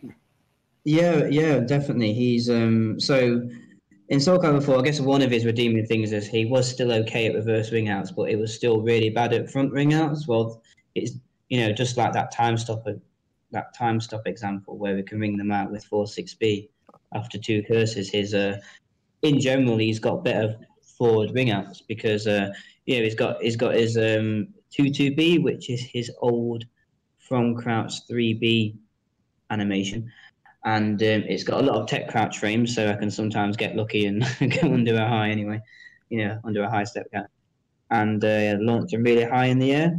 And then he's got follow-up just frame combos after that, which can ring out forward. I recently learned as well, rather than me finishing the combo with 2 of those 4-6B just frames, I learned you could do 2-2B, BK slide just frame, and then I can do his move. It's his 8B plus K, which is like a jump over. Which combos, and I'm left back turned again. where I can then enforce the mix-up. So I've not got. I can actually tack on a bit of quite a bit of damage, and still leave myself in back turn. So because I realised the combo I was doing a lot, it versus fighter was pretty bad okie unless I finished it with 6-6B or a time stop. So I've learned this optimal to put myself in back turned after the launch and still get decent damage from it. So his whiff punishment game is pretty good because of that. His 2-2B is really, really decent range and rewarding in general. So improved whiff punishment game and forward ring out game as well. Obviously, you've got your soul charge, which improves his low mix-ups, his 50-50s. And as far as his post-GI game goes, he's got 2 guard break attacks, which I feel are a little bit better than other characters, but I still think they can, they could probably not GI and step and beat them still. But if I do capture GI, I could do Soul Charge 2A plus B, which is his mid guard break attack, and on hit, it does an attack throw animation where he kind of lifts him up in the air and puts them the other side of him, and I also get a free curse on hit after that as well, and it kind of puts me in a perfect setup for a 1BB, that kind of Oki range.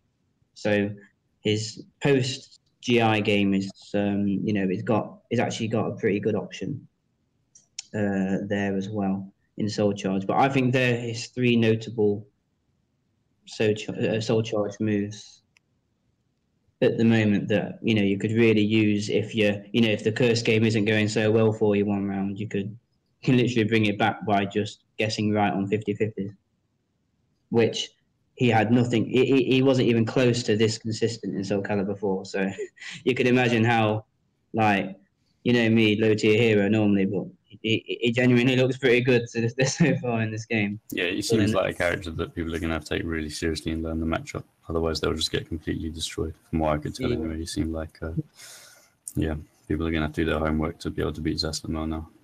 Yeah, I guess one last thing I'll mention about Zaz for the time being is his critical edge is really, really good, because there's times where I've done my soul charge thinking, wow, if I'd have just done critical edge, I would have got so much guaranteed damage. And the reason why I could think like that is because, firstly, as you guys know, but just to let everybody else know, it has an auto GI which does everything. It does highs, mids, lows, and throws. It comes out really fast. And to top it off, for some reason, it's a guard break attack, and then +5 on block after doing critical edge. Oh, and I get a curse on block as well for some reason. So that's basically the best move in the game. Yeah. I think the break attack's quite short though, as far as I saw. And it's super linear as well. So in all fairness, you could, if you see it coming, just start stepping a lot. And okay. Do you think you can step it after the flash like you can with Yoshi's? No, admittedly, we didn't really try it too much. Okay. So I guess that's something I did notice about Yoshi's. That really cool one. It's got infinite range where he jumps up, but you can step after you see him do it and get around him with a 2-2B. So you can't do anything during the animation like 5, or you can. Yeah. If Yoshi tries his critical edge and you haven't pressed any buttons, then after seeing the flash, you can then during that press 2-2B and whiff punch him. Okay. Sounds pretty pretty good. So that would change Zasalamel quite a lot if you could do the same with him. Obviously, we haven't tried that. But I guess if that was a thing, then again, that's pretty fair enough. It does sound like a dumb move otherwise. But I guess you could still use it, after a GI, considering, if they don't GI back, then they'll at least be blocking it, assuming which GI it does, because obviously if it's level 1 GI, then probably will still be able to step it. But that's definitely given him the fact that it's a guard break is still just handy in them situations where you are expecting a re-GI or something. Yeah. It's one of the Definitely good. coolest looking ones too. It is True. until you've seen it 1,000 times. Which Yeah. I think people don't like how long it is. A lot of the animations for stuff, CE animations. It's quite long. Yeah, it is a shame about that. But it does stop time after all, so it's supposed to, like, I guess. So it doesn't actually Yeah. take long. Yeah, that's right. But yeah, overall, still C is a really good button to press because of the auto GI and obviously the curse you get on hit at least. Even if on block becomes a gimmick, then it's still still something. You're going to beat things out. It's a lot better than his like Nightmare CE, but better than Nightmare CE and SoulCalibur 6, definitely. Overall, so yeah, improved moveset all around. His frames make sense now. He pulls in. He's actually got lows. He's got step kills. He's pretty much the dream Zasalamel for Zasalamel players, right? Yeah. So congrats. So good for them. I must say.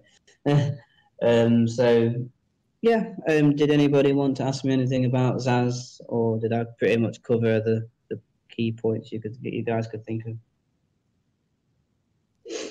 Can't remember. I was going to say something earlier, but I forgot. Yeah, I think he's probably one of the better characters in the build so far. Yeah, I mean, yeah, you could definitely argue that. I mean, I would just say his weaknesses, I probably should mention them in general. So he's still got, his main moves are on the unsafe side, like Sophitia. Once HolyCarp knows a matchup, I'm probably going to get stabbed a lot for a lot of things. Yeah. And still got, like, when she's in my face, like, I do have an I-14 mid, but in the form of his 4K, it's like this little fast knee.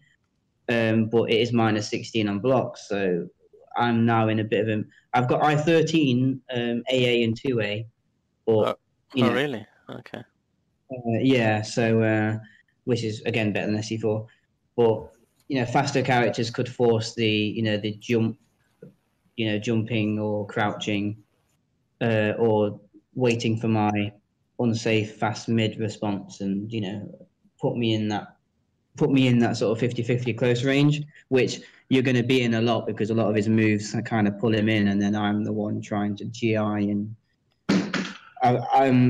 it's going to be a lot more effective against the slower characters. I mean, I know Ivy, has got a lot of, she's all about the long range, so I think I could use the pull-ins to my advantage on the slower characters, but I can sometimes end up disadvantaging myself against, probably the likes of Taki, Xianghua, Sophitia. So I might have to change the game plan round a bit. I feel like he's a lot better, but it's still going to require, especially against players that know what they're doing,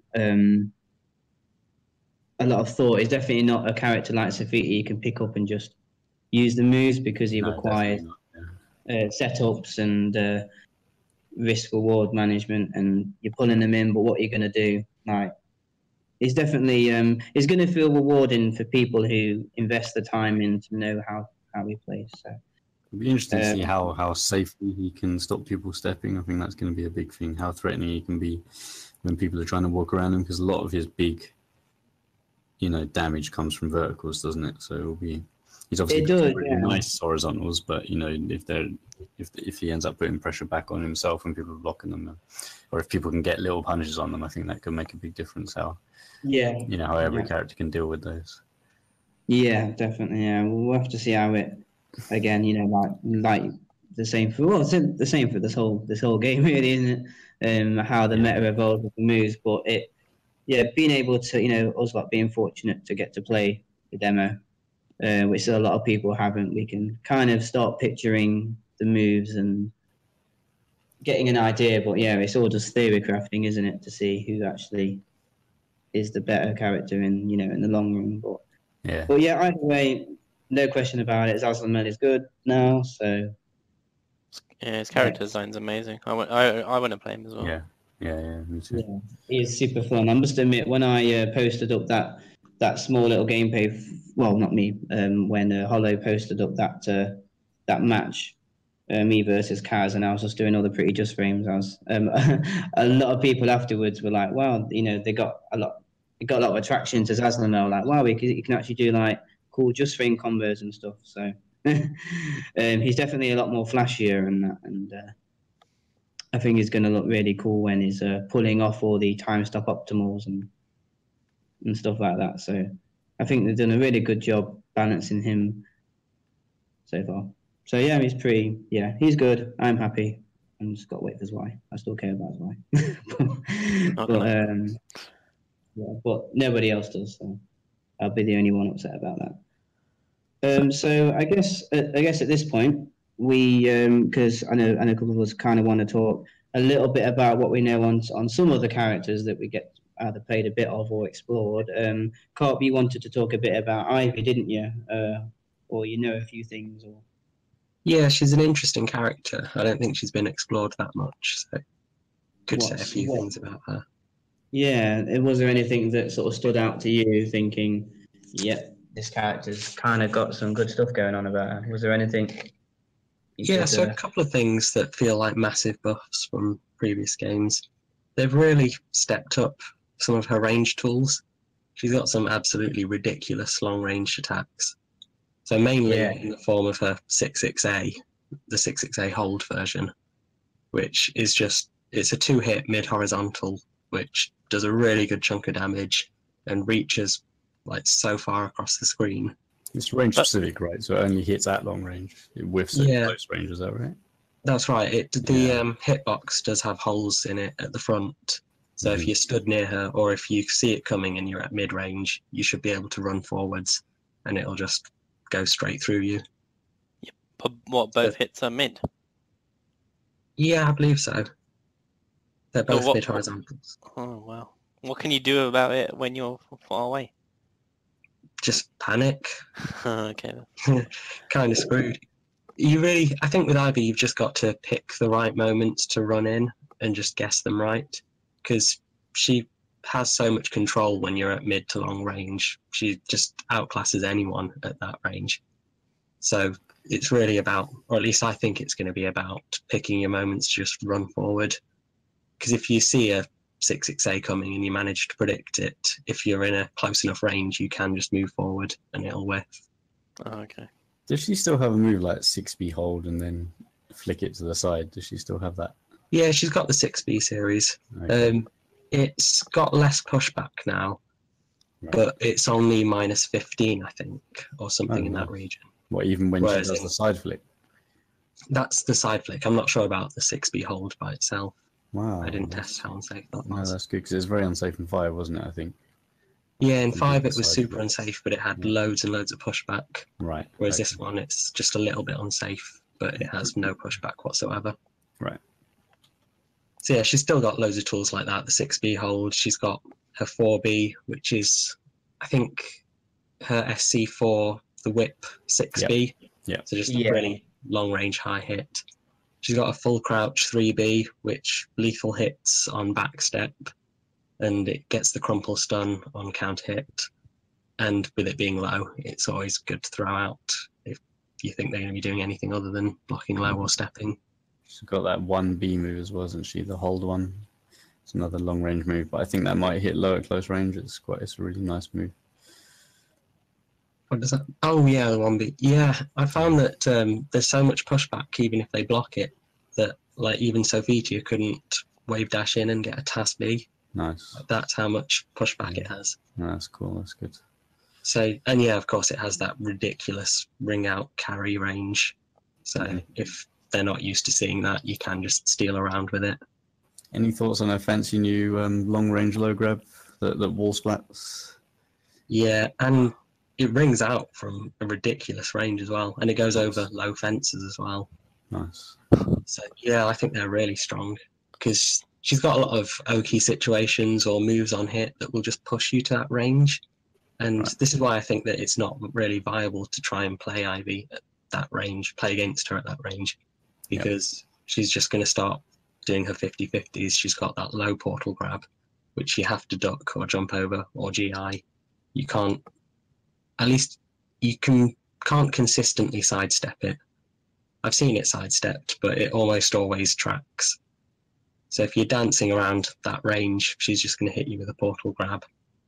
And then if you duck, she's got her 2 B plus K series, which is no longer special mid like it used to be. It's a mid, and it will lethal hit if you try and duck. Wow. And it does a lot of damage. She picks you back up with the 8B plus K series. Oh, So she just sweet. gets a full launch combo out of it. Crikey. And yeah, because she's got so many moves that either on hit will push you to that range, or like she'll have combo enders that push you into that kind of place. You kind of are forced into that mix-up, like it or not, through no fault of your own.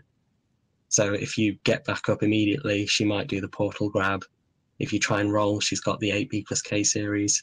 And then she has loads of other good tools in that sort of range. So what about at close range then? I think you were saying that a 3B is much worse now.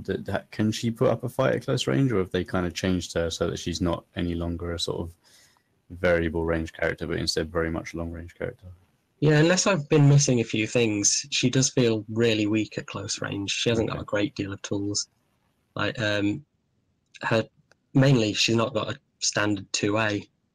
She's got a much slower version of a 2A. It's got good range, so it'll be good for what it does. It's more of a mid-range tool or something to make them step into. Is it a low or is it a special low? I think it's a special low. It looks like it should be low because it hits really close to the ground, but yeah, you do just block it.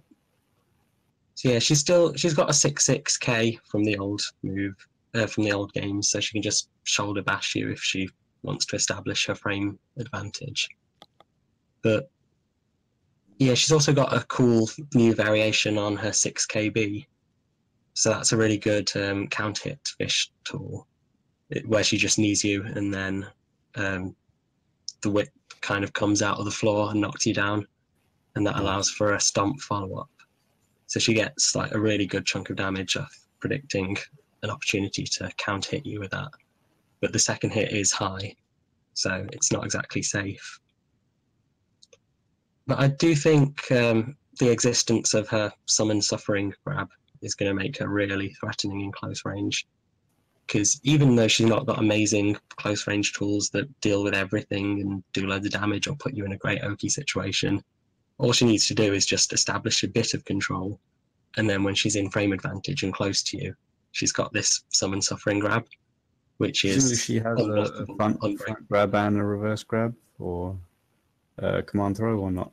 Do we know? Her CS Calamity Symphony is just a standard grab, so you just mash normally. Really? And then wow. Okay. Yeah, and then summon suffering is unbreakable, so you just get screwed. I think summon suffering's too good. I think it really needs to be nerfed. I know it's too early to call it. Not with consistency. Okay. Did you think it was reactable? Because from what I saw, it looked quite slow. Just the animation. It does look slow. Yeah. I don't know. I mean, I'm not sure. I mean, I didn't get to play you, so. Yeah, if that was the case, then it would probably be fair.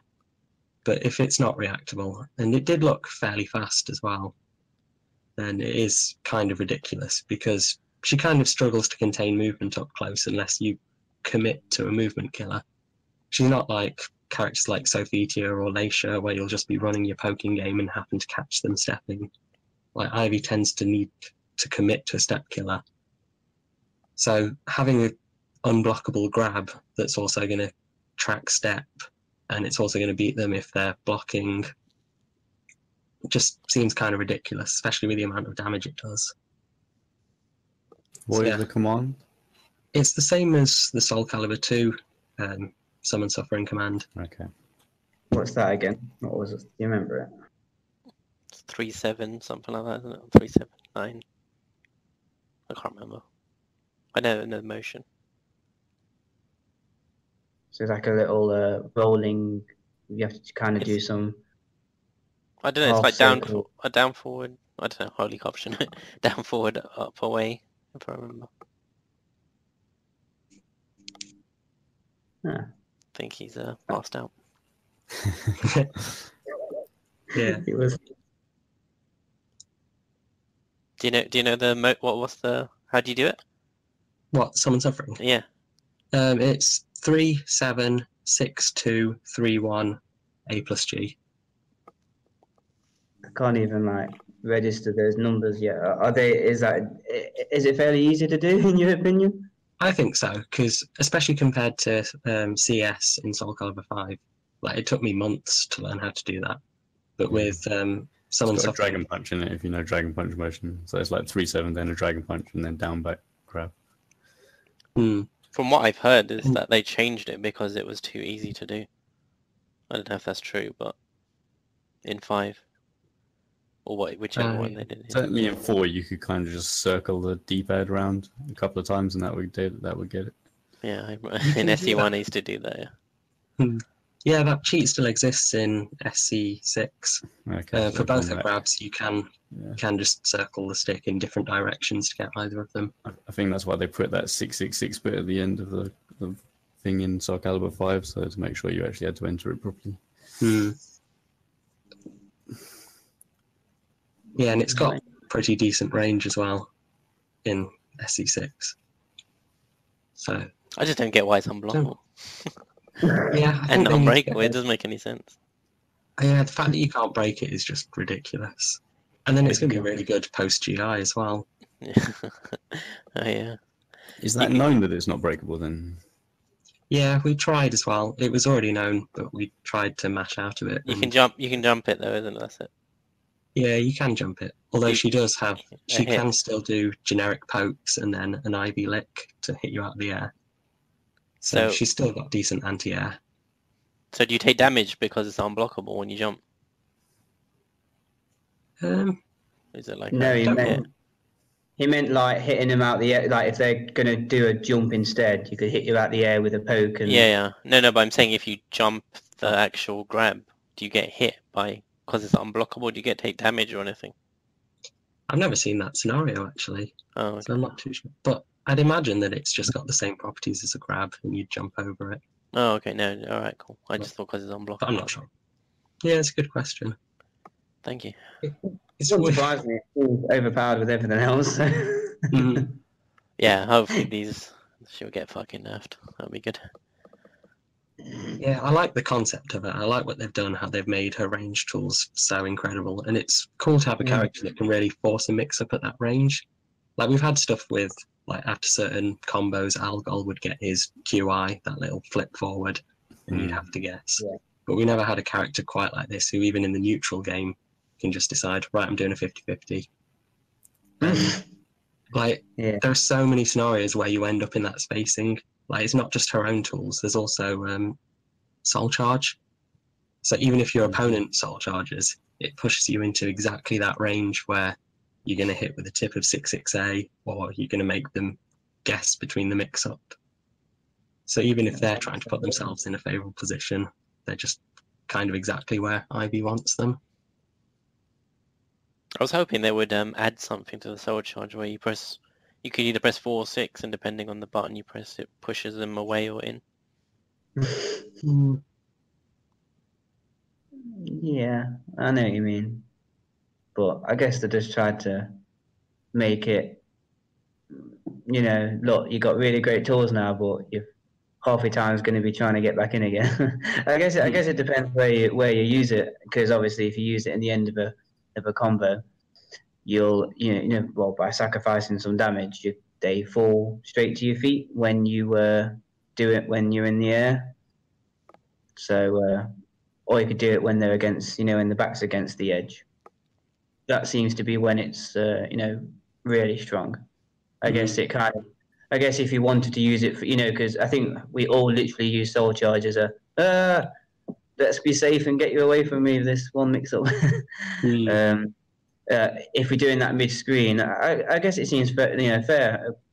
Fair enough, you can get away from that mix up, but you're wasting half your soul charge getting back in to be able to use it. Yeah, soul charge feels really strong with Ivy for that reason. Because with the lack of really good close range tools, if you're in that situation where you're like, oh, I don't know what to do, I don't know what to guess, well, don't guess and do your soul charge and put them where you want them to be. Yeah, Ivy's kind of the opposite. She's like, oh, soul charge, yay, mix up. Yeah. And also, I think her CE complements her game quite well. I didn't use it much, but because you're going to want to be up in her face just mashing buttons and applying pressure, she's got this AGI CE that does a chunk of damage. So that's really helpful for her just as a get out of jail free card.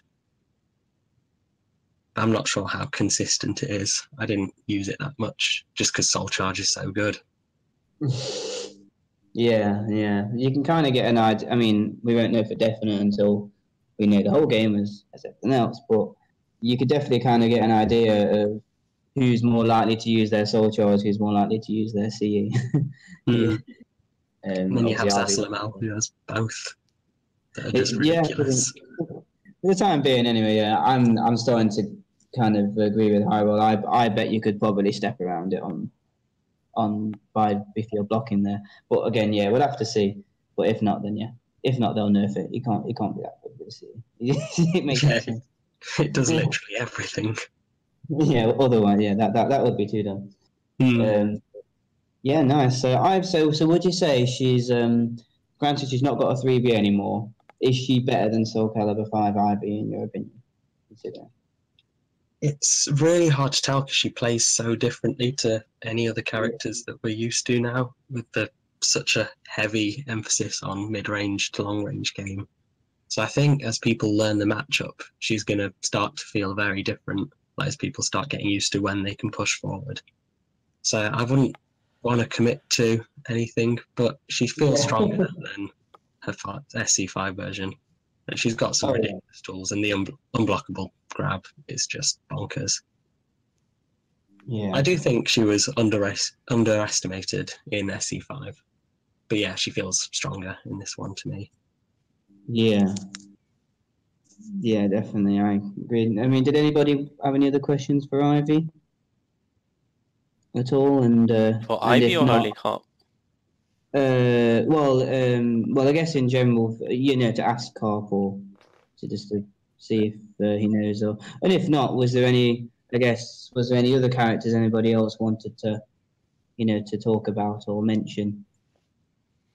Stage is yours. I didn't get to play that many. I mean, I stuck to I was going to play Taki, but I didn't bother because I've been so long since I played it that I think I need the game to get back into her. What about Nightmare? Did you play her or him? Sorry, or not really? Only one game, I think. I think I basically wanted to stick on Siegfried for a bit. Yeah. I mean, I was playing Sophitia against Rude Boy and some other people, but my pad was just about to break, I think, so I didn't play too much. Yeah. Yeah, I had a bit Did you say as well. about Yoshi, Duncan? Sorry. Did you say you wanted to talk about Yoshimitsu or something? I mean, I had a bit of a go with Geralt and Taki, probably because Taki's obviously a very technical character, like difficult gameplay. I don't think I learned enough to really say that much about her. She's got some cool little tricks, but you can probably see them just by watching videos. Geralt felt a bit weak to me so far, although those spells that he's got are pretty sweet, being able to force damage even on block with his long range spells. But he seems like a very linear character, very long range. He can move in and out really quickly. But again, I played with him only a very short amount of time, so it's difficult to say how strong he'll be. Yoshimitsu I played against quite a lot, so I guess the main things people want to know is just that his full crouch 3K is still there. It felt like a little bit less range to me. He's still got a decent combo off it with what I think is 3B, but I think you can tech out of the full combo if you tech to the right. His Dragonfly kick doesn't knock down anymore, which I'm sure will be heartbreaking to Yoshimitsu players, but generally, as always, he's just insane. He's probably the most flashy of all the Yoshimitsu, and Yoshimitsu's always flashy, so they've really, as you've seen from the the videos and stuff, really tried to make him look as cool as possible, and he does look just fantastic in this game. So I'm sure Yoshi players will be looking forward just to seeing what he's got this time around. He's quite different. I mean, he's another character I wanted to play actually, but again, he's actually really different. Yeah. And he seems really good. I mean, his 3B seems really good. It's 3B solid. He's still got his SoulCalibur 5.3, which I think is now 2.2B. Yeah, it's 2-2. And it has a decent tech crouch in it. And looks like it leaves some nasty combos, so... Did he have ear slicer? I didn't see it. I'm not sure. I think Rude Boy said that his his AB, his counter hit move. Yeah. There's like a lot of places to use that now. So yeah, it looks really good, and he gets soul. Gains soul charge from the yeah. opponent from it, so that's going to be Soul a big meter, part of his game. I think is how he manages. And he can, he can. Seems like he can just spam it. I think Rude Boy was just saying that you can just spam. Basically, go into soul charge and just spam Brave Edge for free and shit. Right. Yeah, he seems like a really good character. I do think. It's just a thing. Oh, sorry, go on. No, I was gonna say I think Lolo. He's just a bit crazy, and Lolo's a bit crazy, so I think it'll be good to see how he uses him. Yeah, definitely. Like I say, one of the more flashy characters. I still find it weird to me that his what we know, his IMCF is not punch thing, pushes back so much on block now. It's almost like a different move or different. Yeah, I'm not sure. Yeah, it does have a different purpose now, doesn't it? Did anyone try it in soul charge mode? Does it regain the old properties in soul charge mode? Or? No, I never used him or even got the opportunity to play against him. I think I played him against a noob once, and that was it. Like a couple of goes. I don't know why.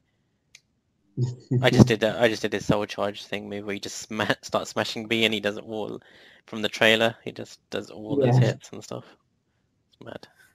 Anyone got anything to say about Killick? Yeah, it's good. Killick seems he's really good. Obviously, he was really, really good in 4, and obviously his main tool, Azura Dance, which was his sort of, I don't want to deal with the mix-up now. I'm just going to Azura Dance. That's not the case in SC6. It's probably the only thing missing, but it does still have it. It's just in his stances, so it's a completely different application. But it makes more sense to me that it's in his stance. Yeah, he doesn't need it. It seems solid and everything. He's got good lows. He's got a new 3B, which I don't know the frames, but I'm pretty sure probably I18. I'd be surprised if it's I19. But he gets a nice little 3B combo, and it's his whiff punishment game really complements his spacing game really well now, because before we didn't have the best easy whiff punishers. It'd be able to space really well, but beforehand it was a little bit. You had to properly commit to like a slow, hard hitting attack. But now he's just got a nice, what looks to be I18 punish. But so he's got that good lows. His 668 is a nice, decent range horizontal mid, which is safe. His stances are pretty good.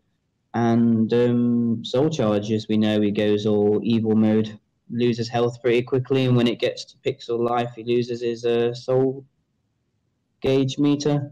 He gets access to some, obviously, soul charge moves, which are really good.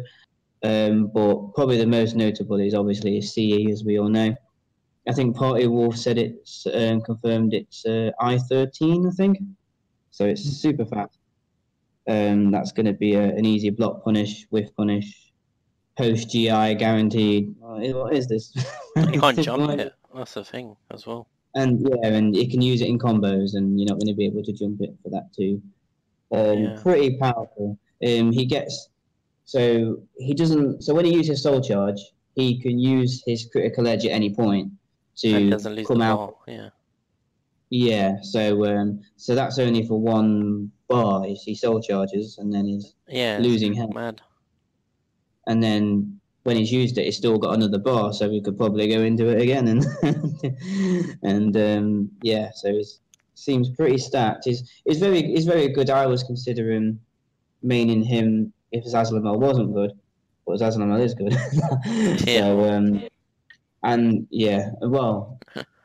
And I also found I felt so much more satisfied doing Zasalamel's swaggy just range combos than that one boring 3B combo that we're seeing Decapon and Party Wolf do.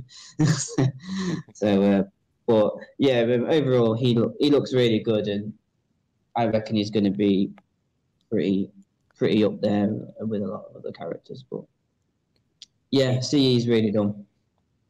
That's enough said about Killick, I say. Yeah, he looks fun. He's another character I would want to play, but there's too many above. Yeah, they've designed the characters really nicely this time. Loads of them look so just sort of attractive and fun to play. Yeah, it's annoying. The only ones we haven't really talked about is Grow and Maxi. If anyone's got anything to say about either of them. I didn't play any of them, actually.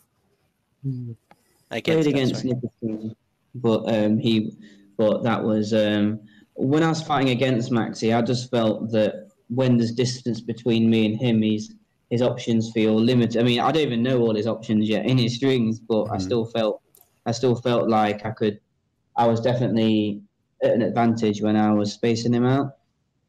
But once he was actually inside, then yeah, he's got a lot of guard breaks out of his thing. So I would happen to reversal edge or guard impact at the wrong time. So I did actually play Nicotine right at the beginning. He's the second person I played actually, but I couldn't read. I don't know if it was his stance changes. I couldn't actually read them sometimes.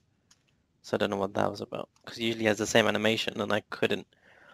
I can't remember his stance names and stuff. But yeah, I remember I couldn't see what option he had like when he was in certain ones. So I don't know if they've changed that or not, or I just couldn't tell.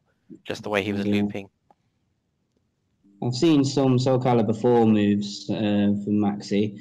I think it's his 236B. He kind of jumps at them and does like a spinny mid move. I know that. SC2, yeah. Yeah, he's got like this little just frame low thing. I don't know if it's unreactable or not, but I swear he kind of falls to the floor and sweeps the leg and then does a breakdance. Yeah, that's from SoulCalibur 3. He does it's a low mid. Yeah, is it like a move you can do neutral, or is it a stance thing? You know, I can't remember. I think in SoulCalibur 3 it might have been like a 2-2 KK sort of thing. I'm not sure, but in this it looks like he's doing it from stance. From what I've seen, okay. I mean, that could be completely wrong. Yeah, it's a just frame as well. Yeah, oh yeah, that's true. And I must say, I mean, this is probably the only thing I could really contribute to Maxi, but it looks like his critical edge.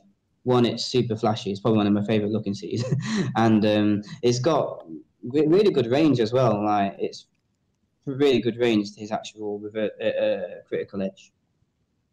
I've seen it whiff punish some things you wouldn't think it could whiff punish. There's the spacing, so I can say that about him, but didn't really delve into him that much, just probably because of the time. What about Grow then, people? Did anyone else play Brandstar? Oh yeah, I had a few matches against him. Yeah, I had a set against him as well. Yeah, probably the only time we've actually seen him get played, really. Did you feel like he had any tools worth? I mean, we probably don't know the notations, but maybe describe. Was there anything that you thought, oh, that's a pretty good move, or? Well, his ID stance seems really strong. Yeah. At first, I assumed that it was going to be something that was matchup ignorance, and in time we'd realise that it's terrible. But looking at how many options he gets from it, it seems like a really strong stance, and he's got really safe ways to go into it that are plus on block and make you forced to guess the mix-up game. Like, it didn't feel like he had gimmicky transitions into them, like how a lot of Raphael had a lot of unsafe transitions into prep. It felt like it was very accessible as a stance just to start forcing mix-ups. That's good. Yeah, could do it just from stand. Like, he could just go into it with an input, couldn't he? And then what's ID? What's it called again? What was it? Something draw. Innocent draw, I think. Okay. I feel like it's. Well, it might. I think it's that. Okay. But I don't know. Just call it ID. Is it? Is that his only stance? The one where it's the one where he breaks his swords apart, right? I think so. It's the only one I've seen. I know he might have other names of stances when he's in Soul Charge. You know, when he can teleport and do stuff after that. I don't know. Yeah. Very, very mysterious. But I don't feel like he's got his, his 66BB and his 66A or 66AA. You know, he kind of runs at you, does like a sidestep and like a 2-hit Yeah, move. Can anybody picture that move in their mind? I know which one you mean. It rings out as well. Yeah, like really well on normal hit as well. Like when I was doing my set with Zasalamel versus Grow, when I was just out of range for my 3AB to ring him out, he would whiff punish me, ring me out with the move. So, and his 6/6 AA has also got pretty good forward ring out range. So it looks like he's got some good forward ring out options on normal hit. I was going to mention 6/6A. I think that's a pretty sweet attack because like he's obviously a very linear character. A lot of his big damage seems to come from verticals, but I think that knocks down, right? And obviously it does. It rings out. So yeah, Brandstar was finding that really useful, just to stop people kind of moving side to side. I think the first hit might be high, so it is. He's got a bit of a weakness there, but it's decent range, and then that sets up obviously his like much stronger vertical attacks. I think he's just got another attack. I don't know what the input is. I'm guessing 1B. I don't know. It's quite a nasty little long range low poke that leads into a mid. You're kind of forced to block. So that also is something that could be kind of interesting because if he can stop you stepping with the 6/6A, then that's quite a nasty thing to get into. Me and Carp looked at that. I don't know if you even remember Carp. His 1BB. The low into that mid stab thing. Basically, it's an unseeable low the first hit, and then the mid poke you can block it on normal hit, but the pushback is really far. I couldn't do Zasalamel's 4/6B on it. The range, the pushback was too far out. So I don't know if it actually is unsafe, but it does combo on counter hit though, 1BB. I think it gets a follow-up in Soul Charge as well. 1BB. And that he definitely can do something else in Soul Charge. I have seen that, but I couldn't say what. So attacking throw now? Or am I thinking of something else? Attack throw? Yeah, it looks like. I mean, I think I don't know his moves, so. But if the unseeable low you're talking about and then goes to an attacking throw, I think. Yeah, I know what you're on about. For the one from the trailer where he kind of scoops them up and then on the I think that's 1AK or 1A something in Soul Charge. Oh, okay. That I can't decide if that's unsafe or not. No, sorry, I can't decide if that's unseeable or not. His 1A is There's one that I think people are banging on about. I think is not that bad because I think even when I was playing Mr. E the first time around, I was kind of a little bit getting into the animation. Even like Geralt, when I played Geralt as well, he has that low. So I don't know. You won't know until actually play, but it didn't seem that bad. Yeah, I think every character has got in this game. It feels so different from 5 because I've noticed every character is 1A, 1B, 1K input are all lows in some form, and they've all. I think at least one of them for a character is some kind of actual low that isn't just your generic 2K. Yeah, I've noticed that. So even though Grow is we're some we might. I mean, I personally don't feel he's probably as strong as the other characters, but again, I don't know all of the bits and bobs about him. But even he has his 1BB and stuff, so he's got a low poke but isn't 2K, which is more than what I had in SC5. Yeah. So I think lows are going to be, it's going to look a lot better because people are just going to do more than 2K. Right. To do lows and stuff. Uh-huh. So there's that too, I guess. I can't work out if they made 2K slower in this game. Oh yeah. I think we found that Zasalamel's 2K was at least I16. Right. Yeah. And it's definitely not I15 anymore. I remember I was playing Joel's Siegfried as well when I was spamming 4B with Sophitia. And you mentioned that you were trying to full crouch K. Yeah. And it was just getting stuffed by everything I did. Yeah, then War Rising K beat the 2A, which was weird. Unless it has really early tech jump properties. But yeah, it still seems like full crouch K and 2Ks are generally slower. But I'm not sure. Never tested it. Yeah, definitely. It is, at least Zaz's anyway. And it seems to be hurt by guts as well, a lot more than it used to be. Oh, I yeah. kept seeing the health range where I knew 2k would kill, but it wouldn't kill in this game. Yeah, that was the other thing about guts, which was there seems to be like another one right at the end. I don't know if anyone noticed that. There was like even a tiny little greyish, greyed out red colour. Sorry. Don't know if anyone noticed that, where basically a 2k wouldn't, when you thought it might kill, it just wouldn't kill. Almost like another guts in within. I don't know. Yeah, yeah. Didn't see it that much. You don't.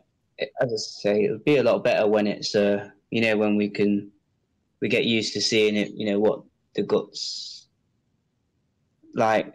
Does guts start when you get that 30? That little segment in the health bars. When you get 30%. Yeah, I believe so. I think that's why it's there. Yeah. Yeah, but even when it's there, I didn't notice it that much. The pokes and stuff being that halved or anything. Or was that just me? No, I do they agree with went down a lot. I remember thinking both myself and my opponent were dead when they had no health, and pokes doing almost no damage towards the bottom. I don't know if it scales, so it becomes more effective the lower it goes. But that's what I meant. So when they're in yellow bar, did you Right. notice that the pokes were being actually halved, or Oh, it I may see be what you mean. different? Because I don't think it was being halved. I mean, it didn't feel like it.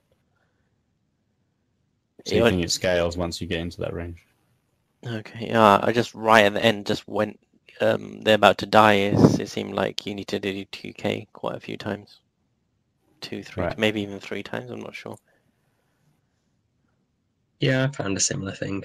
I kept being convinced that one poke would close it out, and they've got that tiny sliver of health. Yeah, and you can It see, wasn't. you can see like it's a little red bar, dark, deep red.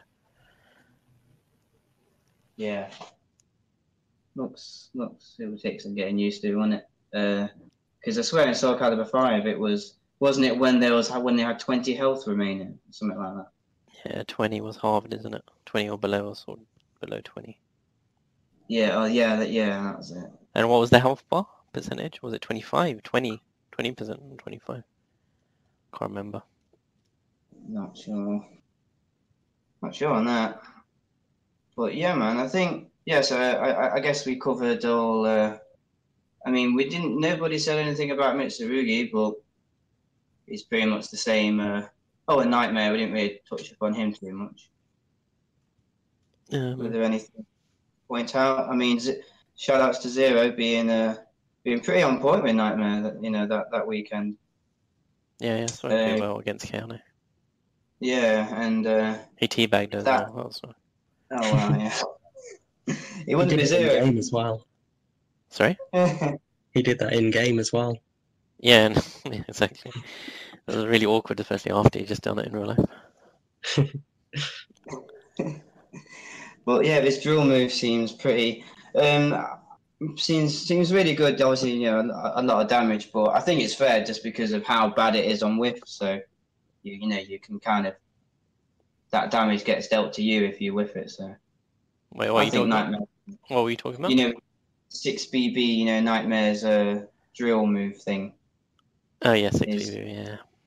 Yeah, that thing. How it does a load of damage on soul charge and plus on block, but it's pretty death on whiff. Tracks a bit though, though. Can't remember. Yeah, I've seen that too. So. In soul charge for sure. I can't remember normal one though. Yeah, that's pretty good. I mean, did anybody have anything of note to mention about any other characters or anything? I guess I think we pretty much covered all the main things, didn't we? So yeah, you actually totally forgot about Mitsurugi, but I guess he's a forgettable character. I don't know if anyone even played him. He looks fun, but he actually doesn't look that good. Brought back all his cool stuff from 4, so. Yeah, I mean, he's one of those easy characters to use. Yeah. He's got a bit more going on, hasn't he? And he's got he's definitely another, similar to Mitsurugi, to Sophitia in the sense that there's his good moves, go.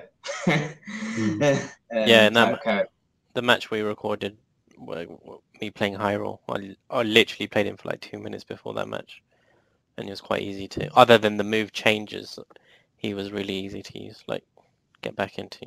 Well, not that I ever played him properly, but yeah. Yeah, yeah, definitely. But yeah, they seemed like I really do think. I'm not sure if I'm going on much of a tangent about the game at all, but they was, because I guess it was a fighting game event. There was a lot of other people who were playing SoulCalibur 6 there that it may have been their first time playing it, or they used to play it ages ago and they really liked the game, and they definitely, some of them really genuinely had some potential, like. Yeah, I saw that. It's a shame that I wanted to talk to more people and stuff, but I just wanted to play as well. So even when I was half talking to people, I was like, okay, I'm playing. Yeah. Yeah, I mean, it's the problem. Is like, wow, you're all really great people, but this game that's taking forever to come out is right here. So yeah. It's good. Man. I mean, it seems like they've made a like safe choice in not going to. I think in most of the SoulCaliburs there's been big introductions into like system stuff, and I think they played it quite safe this time around, in a sense. But and they've kind of just gone back to like one to like older games, and I think a lot of people liked SC2 as well, so they've kind of bear that in mind to make it more popular. And also it looks, it's quite casual friendly as well, and it looks quite nice to watch, which is important, I guess, for viewers and stuff going forward. I do think they missed out on putting the Tekken 7 slow-mo thing. Not reverse wedge, they use that thing, but the actual, don't know if you guys, when there's like a close call hit or last hit thing, yeah, I mean, I did think that was really gimmicky at first, but if you've seen like some of the things that have happened, they're pretty hype. I mean, they're really good. I think it gets enough complaints about. I mean, probably not the people who really think about it, but how they keep saying that reversal edge messes up with the flow of battle. It's always so slow mo, and imagine how much more ragified if that was a thing as well. No, that slow mo thing I'm talking about only comes. It doesn't. Yeah, right. Yeah. Clutch moments. It sounds pretty high. When we was watching, when we was watching, the Tekken Top 8, in the cinema room after SoulCalibur 6 packed up. Me and Hyrul were just looking at, like the health bars and how there's an actual picture of the character, where their name is and everything. Yeah. And something simple like that, I think, would have been pretty good for SC, because there's been so many times when I've looked at the wrong bloody, meter, just because all you see is like a small little name and you're on the other side. When if you had like a picture there, of your character with the name underneath. I don't know, something small like that. I even like how they put player 1 and player 2 at the start of the round as well. Yeah. I don't think I need that, but it's a nice touch. In which? I've seen it in the Tekken games where it'll just flash P1, P2 at the start of the round. Oh, okay. I think I can't remember if that's got anything to do with the online. Basically, you can both be on the same side. I don't know if that's offline as well, if it's 2-1 it is. But in online, you can both be on P1 side. And it basically inverses it just basically rotates the camera angle. So you're both on player 1 side on your perspective. I don't know if that has anything to do with it. Maybe. No idea. Okay, cool. So I guess we should just kind of say, Joel, overall, do you think SoulCalibur 6 is the best SoulCalibur so far, in your opinion, with the mechanics? No, I don't. I don't think I can say that yet, but I'm not sure actually. Still not sure yet. There's a few things you think are going to be a bit too good, or? I think this might be the most fun. That's pretty much all I can say. I think a lot of the characters are very complete and interesting for the most part. Can't really think of anyone that's boring, or I actually can't think of anyone that looks completely boring. I can't say one that's going to be the best one or not. Yeah. Not sure. Do you guys have any overall thoughts, Carp, Hyrule? Yeah, I've got pretty high hopes from playing the demo at least, because as Joel said, the characters just feel very fleshed out and they do exactly what they want to do, like what they should do. And I like the introduction of lethal hits as well. It's quite a good way of people who are new to the if you're new to the game as well, it kind of implicitly tells you like this is what you should be doing. Like certain whiff punishers, it's telling you, it's rewarding you for good play, and it's sort of pointing out this move's really good because it does this. Yeah. When you get the lethal hit on it. Yeah, So, I agree with that as well. job The sort of feeling additional properties you get off like lethal hit being a special kind of hit, or the guard impacts being, sort of more specific. There's just something about the system in this game that I think they're really trying to make it feel kind of, it's new, but it's also, classic SoulCalibur, but it also kind of feels complete. And I think also with the effort they've gone into the design of all the characters, I think they've done a really great job basically at this point of making a game that I think a lot of people are going to want to play and kind of learn about and get into, whether they're new players or experienced players. So yeah, I've got quite high hopes for it so far. One of the big thing about having, complete characters with lots of moves is that a lot of people are going to be playing the same character totally different, which is good, which we never really saw in 5. I think maybe Natsu is the only character I can kind of think of that way you would see the player was a bit different with that character. But overall, the other characters were just, you did kind of just have to play them this way. And I think I can see maybe Siegfried people will be playing him quite different, and along with the other characters and stuff, which is really good. Yeah, I could see one Zasalamel player really, really focus and set on the cursors, and another one could just focus on the general spacing and just keeping it just soul charge and just going like that. Yeah, I think that's going to be something nice to see. Anyway, so it's all not going to be the same gameplay, and everything seems balanced enough to keep the game from a spectator point of view, I guess, more satisfying to watch. With the different lows and the GI getting, really punishing the all the safe pokes, and how it's more combo-y as well. Like I feel like there's some just more combos in general after launches than SC5 at least. Anyway, so Yeah, I think it's really, I think they've really got the game. I think they've just done a good job with the mechanics in general, and it's now just down to, in order to be SoulCalibur 6 to be successful, it's just literally the community now, isn't it, really? How much effort we're willing to put into kind of, encouraging other people to, to play it. And I think it's got longevity written all over it, really. I mean, especially with the passes and stuff, and if they patch the game in a year or so, whatever, regularly, I think that would be good. And from what the leaker said is that's their plan, is to have a DLC pass, character pass, maybe every year or whatever. And the fact it looks... Sorry? No, I was just saying improve. Yes, more chance for SCVI to come back. Yeah, that's pretty down the line, I think. There's loads of characters more. It'd be good. Yeah, I think successfully, Awesome. casually and stuff. Yeah. Nice. I mean, so I guess at this point we might as well try and I guess maybe just kind of promote whatever just before we wrap up. So obviously we've recently got a lot more people joining in the the SoulCalibur UK Discord. If you happen to be a UK player who plays, maybe not the biggest SoulCalibur fan, but fighting games in general. I mean, don't know why people listening to all this podcast and still be tuning in for this long, but hey, definitely try and get involved in the the community. And I feel that we've got enough of us to really kind of set the tone for new players wanting to come in. I feel that we all know the game well enough to teach others, and I feel hopeful we'll get a lot of people on board, really.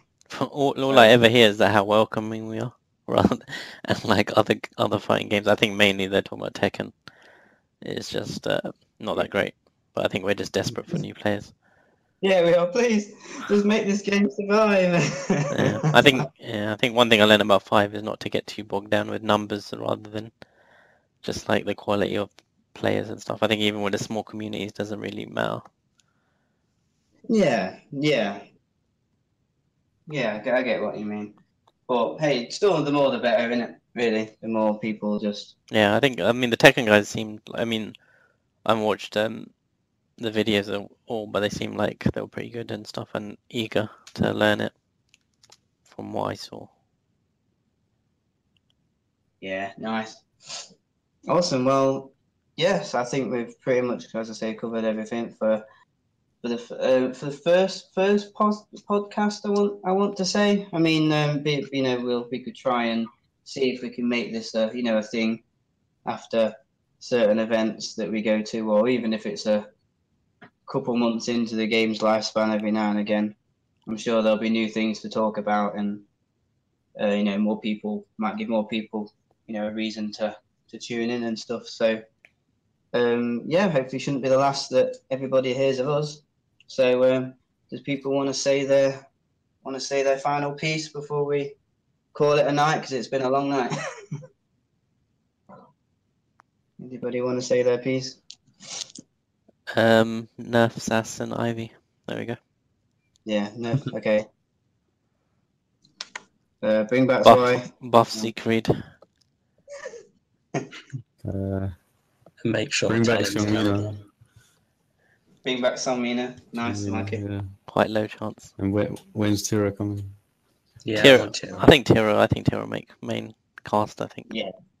But I should point out that we talked about Astrof earlier, but we don't actually know if he's in the game yet or not. So I just wanted to say that we haven't got some hidden information that Astrof's definitely in this game. You also said and then we've seen him in the story mode. But yeah, you said Cervantes 1AB just to make sure that we don't know if That's Cervantes is here, but if he has 1AB or no. I do. Cool. Yeah. Anyway, speaking of that, I'm really excited to see Cervantes. Like if he's like 1 and 2, that will just that'd be good. Well, that was a smooth transition into the closing of the show. Yep. Yeah. I'd like to thank my mum and my cat. In that order. So yeah, thanks for tuning in, and see you next time. Peace out, everybody. Next time, guys. Bye. Ciao. Bye.